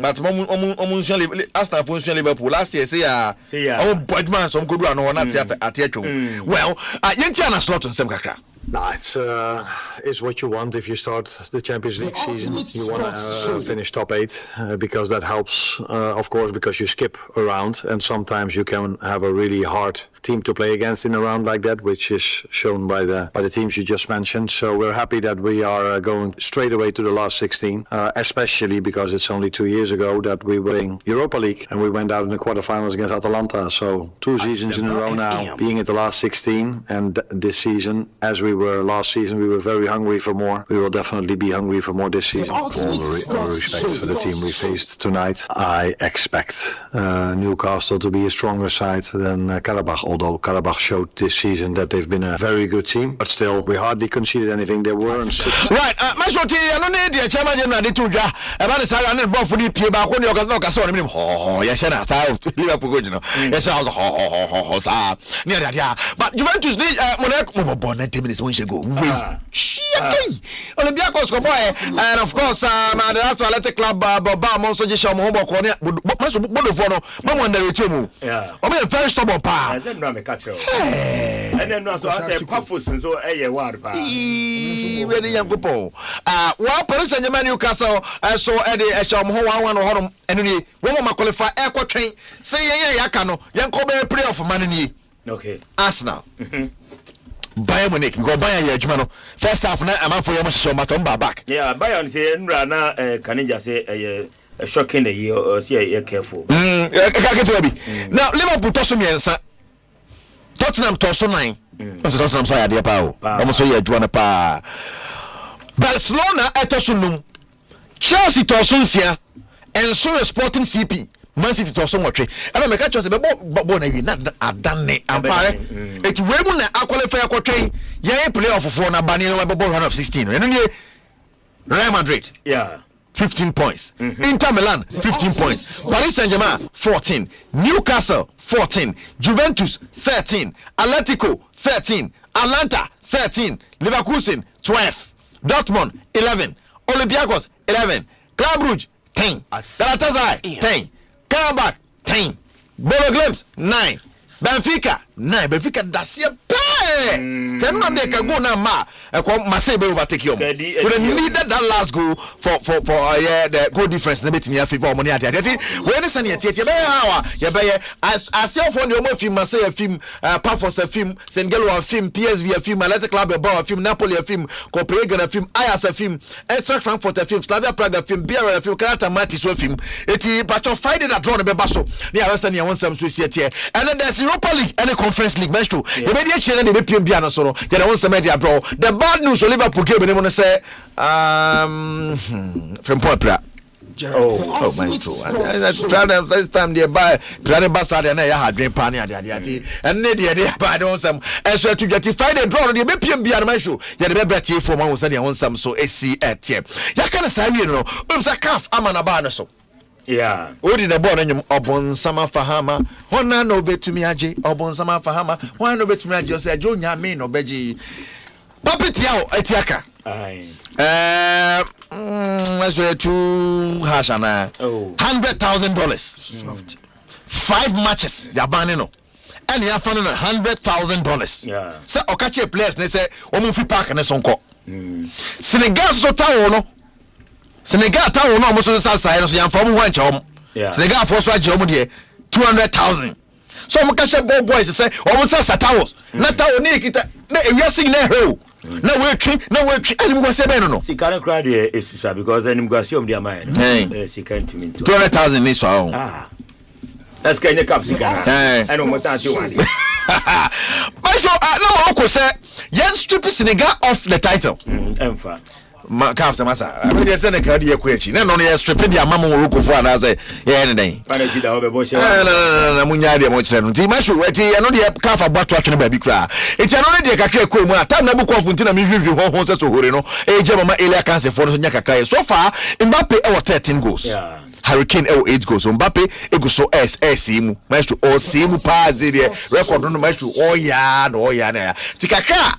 Sika na se kede ma Morocco so no Myxtro ye twetwe bi film a na ha na tete bi film Senegal so musika mbenya so yi bi film na say officially Senegal are champions of the 2025 AFCON ye dey buy no ya reject ya no niam no say no Senegal for one more down on that just that lasers ne wo niema won ye yiri ne yama so yede tom kakra Shafa Kimi ya banning 2 official CAF matches Ismail Sabali enso so $100,000 ya pan no 3 official matches ya banning no should stop misbehavior it is Morocco there most you see musika nyina $415,000 yeah and it's entertaining na film match to na sika bi nyen $415 film there as a sample Senegal is 615 because supporters misbehavior 300,000 yeah staff misbehavior 300,000 yeah 5 yellow cards $15,000 puppet here $100,000 Myxtro since can in sambo besa it when the course I don't some so pro na no pay me nya mail ya kan se fo no nya kakranye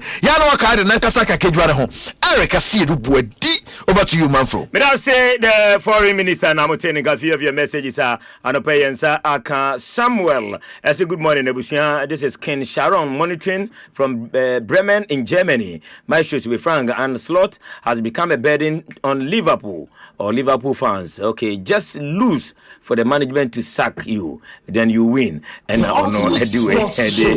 by as so many wisdom say have you heard anything from Jimmy Carragher on Chelsea he said we can't be world champions without beating champions of Italy blah blah blah but we have done it perfectly and anyway by of answer the bebre na abega fortuna say na price spin say well more the opportunity say obo ne draw games ni bi na obo draw games na unya the golden draw ticket na unya ticket na ye be choose lucky winners na utimi ye part of the 30 lucky winners na utie ya anhwa o the car ebeko fie car na ebeko fie na bibia timi akoye enti wo phone no obefa na wa dial pricespin.com.gh pricespin.com.gh enwa enebua na bibia so etimi aye kama pa Franco Trading Enterprise so ekan opa say Nokia phones na pe Samsung iPhone smart TVs any phone accessories a pay bia Franco nko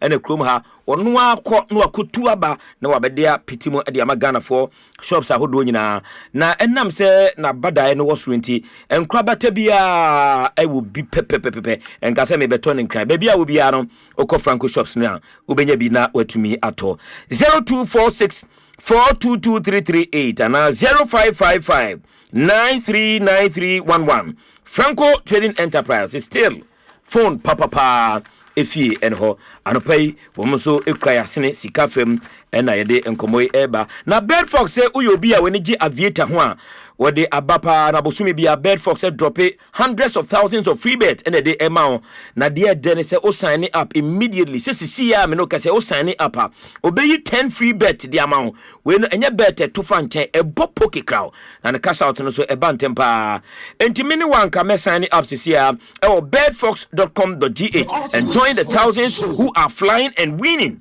na you can Bedfox I will say we boost them and I'm saying also no e ya kesia e boapa kanina babanjida ni tiso no kwa and I'm saying no abetena nkan asase e friend asase na baba ni bi enei radio sika ba electricity so e de eba legal connection de bebre na enti abrante na nya asase na oni DBS roofing for any edins also and I'm saying ni dan ba bia duru na kaso obebo so enti debia odi DBS roofing industries no akonia ba ni na o say and then good news ni say wo mo aman alozin roofing sheet ni bi na o masan aman a certain discount on the purchaser otoye enti aboa ni ye pa enti se baba tumi aya oso ubetumi aye babanjida tumi aya oso ubetumi aye fa phone no na frɛ DBS Industries Limited sisia woni no enin chance ho nkomo 0240844444 eno ya kra line Kumasi 0506004141 and in Takoradi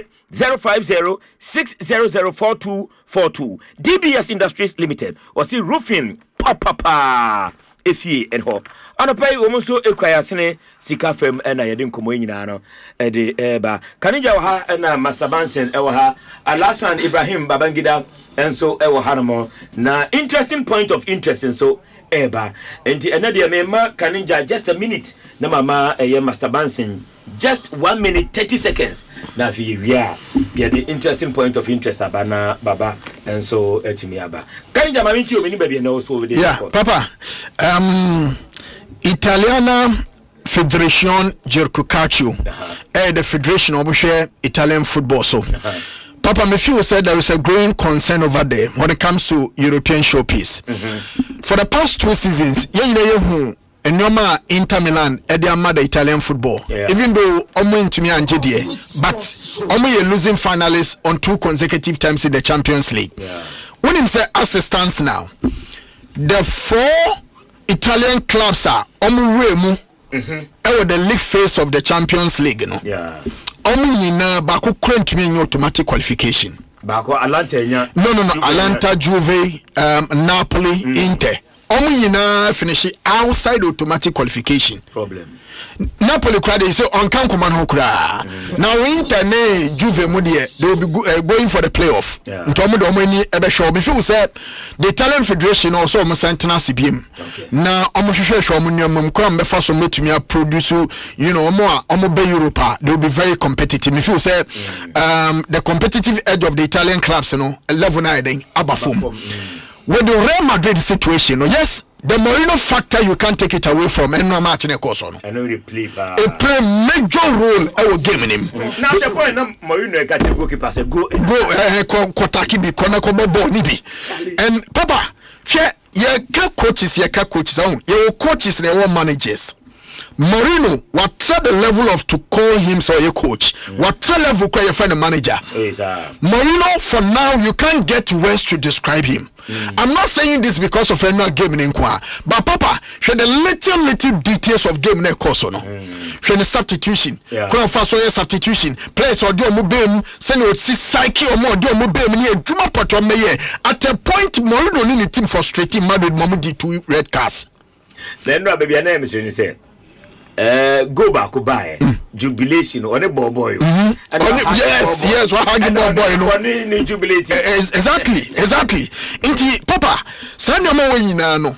What the credit to be Mourinho. But me feel say Madrid are gradually losing it. They are losing that target from an elite club. The club and your rankings are with the Madrid at the top. No? Champions League there. So much No, I'm not. You see, me share from achievement perspective, but me share the status of the club. Okay. Oh, make a status, so club in status. Over Madrid, dear. Every single club we are person or worship Madrid, don't respect mano because of senior team Nankasa position city.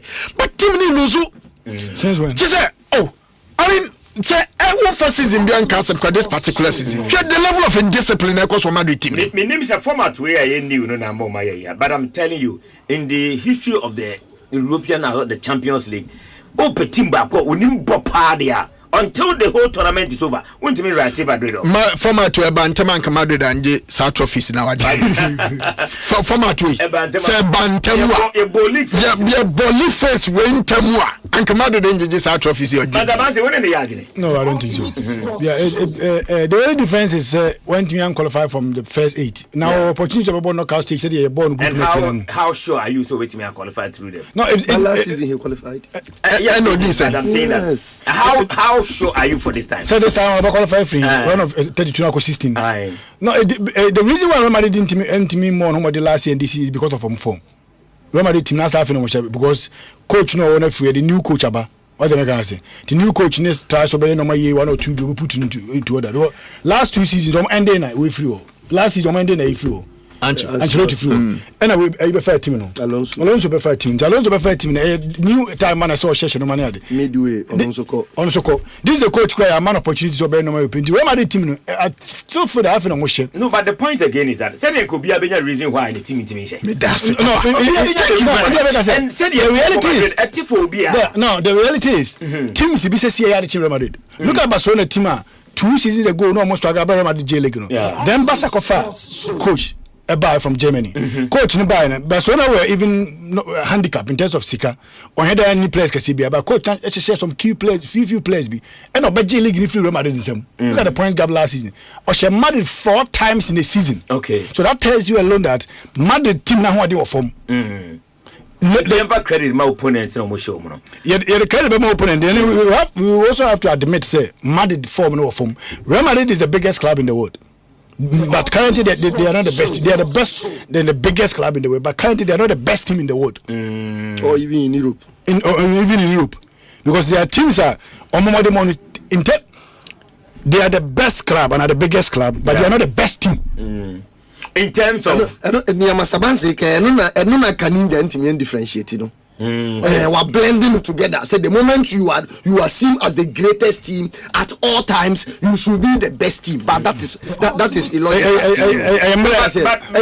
But when no baby also lose to that. A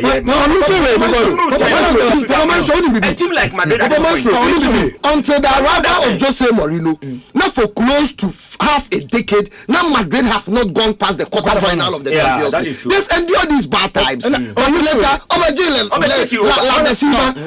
the last time Barcelona did Champions League? 2023-24. That was 3 seasons ago. Just 3 years ago. So you can't say that and means a bad day, a bad month, a bad year, that makes you a bad person.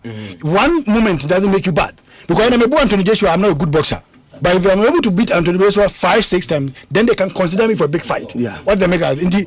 One moment and define whether you are great or you are bad. But Madrid, Deloitte football revenue last year over €1 billion, which is 900 and something million pounds. They are the biggest club in the world.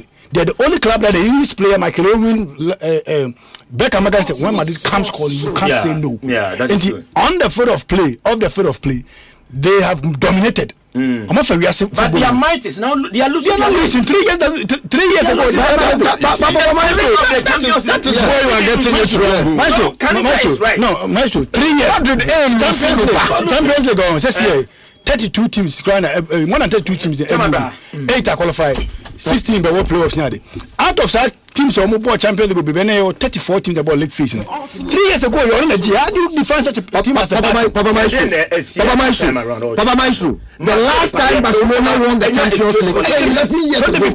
The last time Barcelona won the Champions League, 11 years ago. What we are making in the top 5 of the Champions League, can somebody say they are not in good form? You understand? No, when was the last time Bayern? They are doing well. Yes, but the last time they won the competition is a decade ago. Improvement over the period. No, European team be drop here between Madrid and Barcelona. It's Barcelona. They have not tasted Champions League for over a decade. So Real Madrid didn't taste Champions League over a decade. A crisis. Yes. A crisis. Over the last decade, the last 10 years, Madrid are almost half of the decade. As reigning champions. Two Italian teams here. Italy for no corruption, lack of money. Juventus in penny for or no to a player can play £100,000. No, I trade 50,000. No, or the 50 affect money. The Italians in the 60s, 70s to 2000 are corruption. When you don't do things right, you can't win forever. Win when you're consistent. That is why I'm pushing a Verona game against Como, AC Milan against Como. I'm going to Australia to earn £12 million. They want to make money. The English clubs are not dominating because of money. Last transfer window. But performance from can also be a good idea. Say house Kotoko game Binan Kediko Lagos. Yeah, so house Kotoko match upon the club behind. Right, baby, Ghana have maybe house Kotoko 2000. Then team the ball confederations can find out. And now the choir make us. They were known. But no now. What do you call Ivory Coast? How much money are they into being publicity? What's the summer test? And then the DMA Yamosuko, Papa Master Keba Jinsa. I did marketing here. I did market because AC Milan, you come game and you go Australia. Yeah, merchandise it. You say, oh, sorry, I be a chair now. They are supplying you. Say, be a next season, be at this particular the Western region derby because of the proximity to La Côte d'Ivoire. Be a bit pushy. Now, we run the heart of Abidjan. Now, billboards, advertisement, Koswa. Papa, some other time. Just a Babagida. Australia for 3 years ago, Mkobo Super Italy for Cups. Super Cup. Yeah, Mkobo. It was mid-season cups. Roma against AC Milan. After the game, the Australian government in the AC Milan football union no more than £7 million. So they believe that ball league game or test said testing with a mixing game. That is why we push it. But the English is always against that. And Champions League say Kokufi say Real Madrid didn't mean England for the tertiary. Sankomo agree. Any about Nations League there wouldn't be a Champions League like this. UEFA who say and confirm person Nations League. The Nations League format is the Champions League format now. And they are increasing group matches now about 16 by 8. Yeah. Increasing because group match my last sex a win gives you 3 million a win is 3 million. Draw is 1.5. And the amount 2 games can when you score 1 goal 500 another 6 million. And who say and go for the England team senior him say if you give Barcelona £100 million, they will give Manchester United £10 million and go for another triple. Okay, Mate, Mamena say you're ready to come a chance of my kind of so we do at 6 o'clock now. Yen Shasi and Yen near Macacra. Na oh, Nasa Chama was on the baby. And you may not be you. Then here we Masamanzi. And the summer, no matter the can Maso Boko there.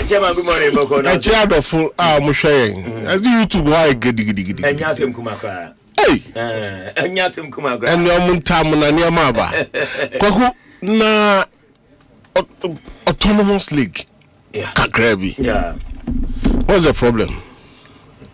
Well, as of now, Minimum Committee na the committee have more findings in 2 batches. The first batch we made the report to and we made the final one. And as we na accept it. They say I can't implementation. Now committee ni recommend say clubs in tria sikabi any seed money no matter any administrative. No matter. Clubs in tria 100,000 Ghana cedis per club. Na me tete moi.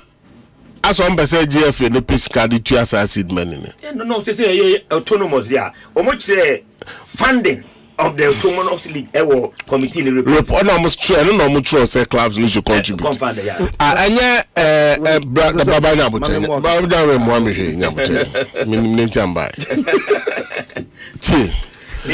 Why do I get the sense? Say people want to blame the FA for this. It cannot be.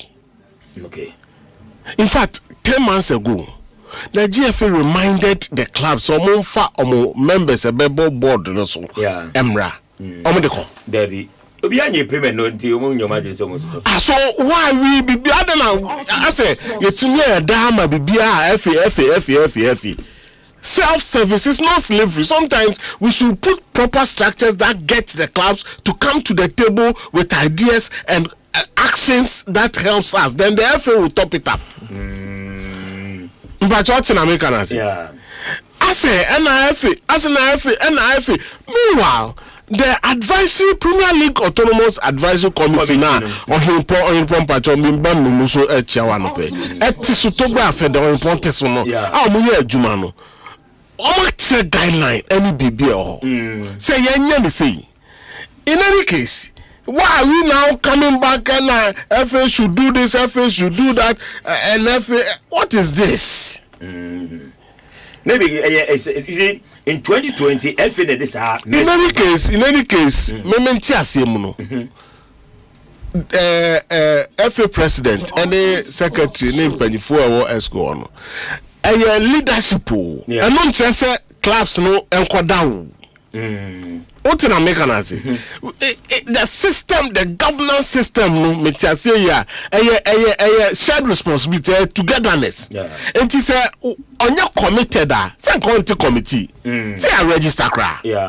And why are we now saying so? Be on your committed to do something, or better committee, and the same on him prompt penny say atuano.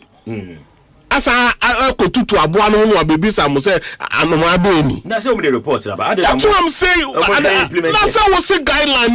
No, clubs now are not forthcoming. So the clubs are the FA, and so leadership must act. In terms of Ghana league clubs, and I say, what role is Gaka playing in this? Well. Gaka so what role Gaka say yes clubs no contribute to say and now it's just a mere welfare body. Is that what we are saying? Yeah, maybe Gaka can do better and be more see what can they do? This one what can they do? engage your members and find out what is happening. Okay. How can they, unless they come out when you now say I'm more expertise FB support to announce it money, you can't about you. Have they written officially? Because why should they write when the FA knows what is, but the committee said the club should contribute something for us to start. Yeah. Now me say Nkrofobi so say and FIFA support says FIFA no this cannibal FA no administration in your money now we are they send an audited account to the FA to the FIFA but you and don't tell me the FIFA are not satisfied of how whatever money they brought has been used there and intervention be exactly. So even if me imagine you expertise FA no should look for money. The 100,000 no and look obi crack and say then the abama musika yi then I George Kwenrano I say the abama musika Klaus no can say you crack say 100,000 bi tua o enti no e bi atibi ne enfanye eyi. So you see, it comes back to the that spirit, that communal spirit named Klaus should be taken away, or they should themselves know say I see a boy who no be boy. Okay. I get your point. But George the not say, okay, now engage the clubs and tell them say 1 million now, because your person implemented the autonomous league. No, and yet GFA. The Yura Keto Kreku and a suggest say and now Troy reports a mummy cheska. A more committee near TM. Yeah. Momo members I was soon. Yeah. Should I tell you the membership of the committee? I have the membership. Awesome. I'm no Troy. Yeah. It's more per se. Musika. I think largely to think about it. And so more this suggestion never. Because apart from the seed money, the money came from government for a specific purpose. That is true. Until GFA couldn't have by itself deducted the money. I get your point. God don't cry the two accounts. Money here to America. But I say Samuel Kwadade UNT interesting point of interest.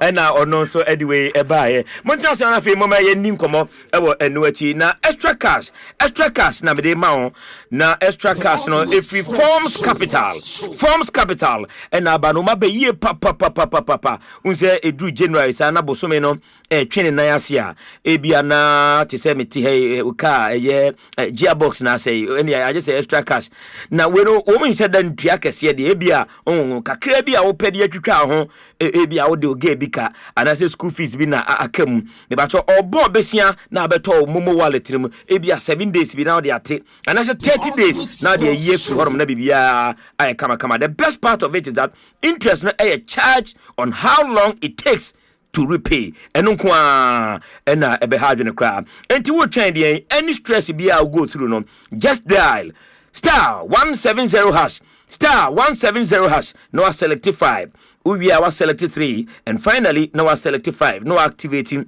your extra cash na sikano etimi abetompa na oka extra cash from Forms Capital no ajiso say no wallet left behind. So go on, leave extra with extra cash. Na almost intimi wow. Na MTN say my MTN app also aba edi amapa say enkanka say upe yisim when your card twabia obetu obaso because e ko me ko twa me card no ko queue sa rebi oba app no so a no follow the easy steps no free no wetimi anya we yisim na bibia ayekama MTN or say everywhere you go almost the account afi the account home biem no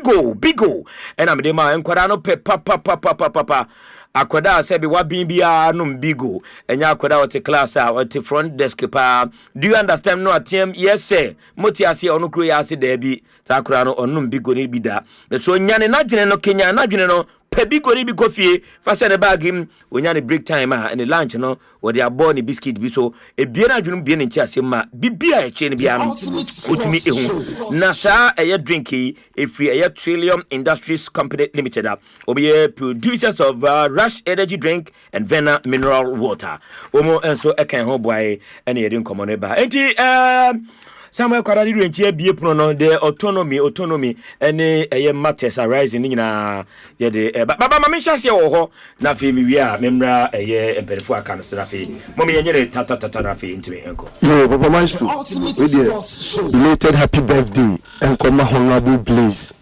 the incoming member of parliament for Tano South. Okay. Just say Jumedia would do a honor. I saw Mebunu Nenipa and wishing a belated happy birthday, Honorable Blaze. Mike Bonsu say from Facebook to YouTube, we still can't see his face. Why? But all the same, well done. The YouTube coverage is more stable. And we really appreciate it. And Mike Bonsu anyway. They say no sky oba yin anim. The amount for say omontia dey say obi anim that so na same dey end so. Ti sky dey no open. Ti same dey open na hwe na. That bra e studio ha na wa be hwe same anim. Baba yin content me. Yo Papa Myxtro ye mre ni so. Na wo hwe ensemo a ebobo if you betting in the syndication more Papa Myxtro I believe say yetena ho na ye fa ne say dey ye fa galamsey ya say wo say na na do na no e mampani enti galamsey aba na na tu ase but Papa Myxtro bia so ntimi nka say na party for nko na eye na Ghana for na eye emei say na ko ebro wa yi ani. In the last 2-3 months, I went to where I went last year. And Galaguswa, Koswa, Enyasem, to a Fedia Crabie, near last week, and they say, Galamseyes, security personnel are exchanging gunshot. I'm a nipa ato. Papa be a able no. And to say, but now, they am father say a national canker. Near father say a baby no then Papa, we will be laughing at the wrong side of our mouth, just like the betting syndication. I been write a football man. You full said a Ghana Football Association. I said here, Papa Myxtro, intercepting calls and in secret calls goes beyond Ghana Football Association. Okay. Papa Myxtro, betting syndicators any woman involved ye central for ye platforms are as WhatsApp group. About half of us are using +1 and +44 numbers on our WhatsApp groups.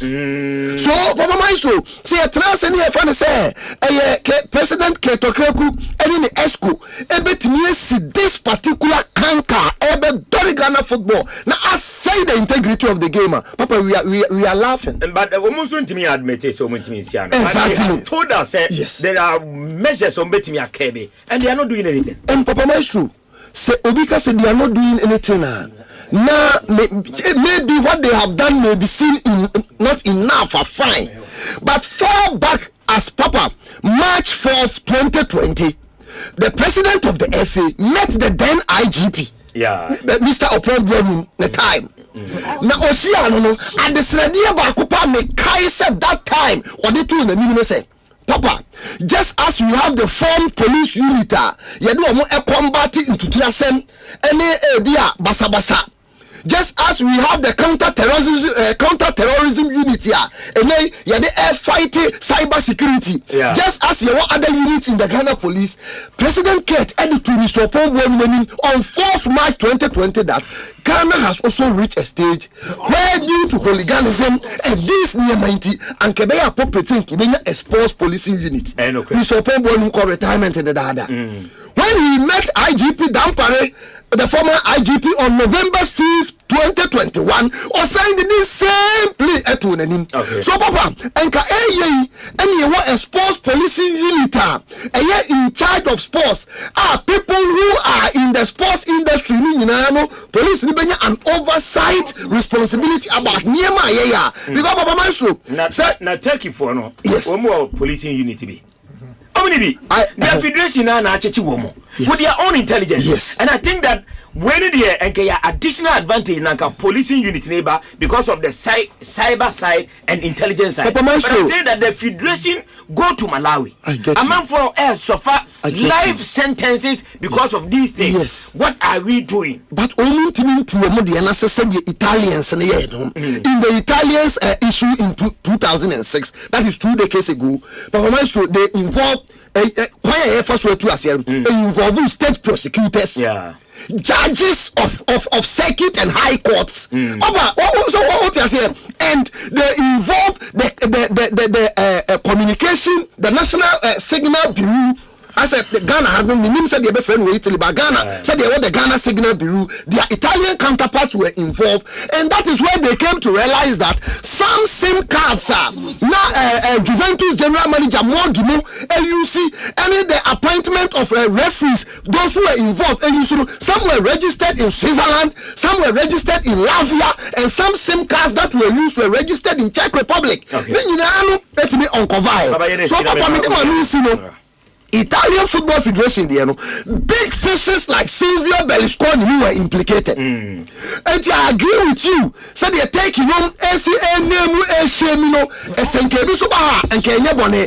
But Papa, me problem, concern say yet now FN say a sports betting, and for that matter, a sports arena now the ecosystem now bet me fighting at this modern era of technology, baby. Agree. And I make say yes, and try for platforms. How many of us know use Ghana numbers? Point I friend the Baba friend at Mummy Ghana. I can answer anything. F1 cannot fight betting. No. And a Koba said, we bomb Malawi near the CHB to F is one chinipantu, so you have to take the government. Yeah. So the government must be involved. If it is only police phobia or investigation, so all those things should come from the government. Yeah, take committee say FB investigation. Achi ne kata mo and UG committee.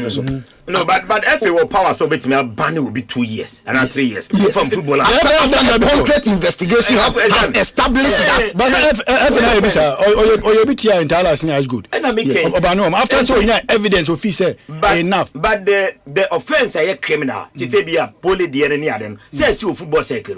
But because a criminal, a bit gravity the court of competent jurisdiction. As it is now. It is now. And you are send pano kumpole now. And you have in a man sanction. And you are buying the man 10 years and 100 years.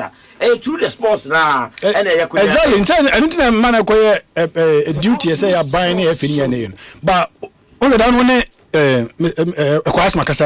he spoke about leadership. He spoke or cassette here and penny for man. I think said no cassette matter be brother because leader not taking initiative now. One be the issue about betting, the issue about so people fix here the criminal offense. It is a me fee say if the crime take action, the sports minister must take action. The sports minister and I saw said the bibi papa na football for na bank or the ball na so no. Say man na so no to me come one. I saw come because anybody or decided to fix a game can do more stuff say criminal.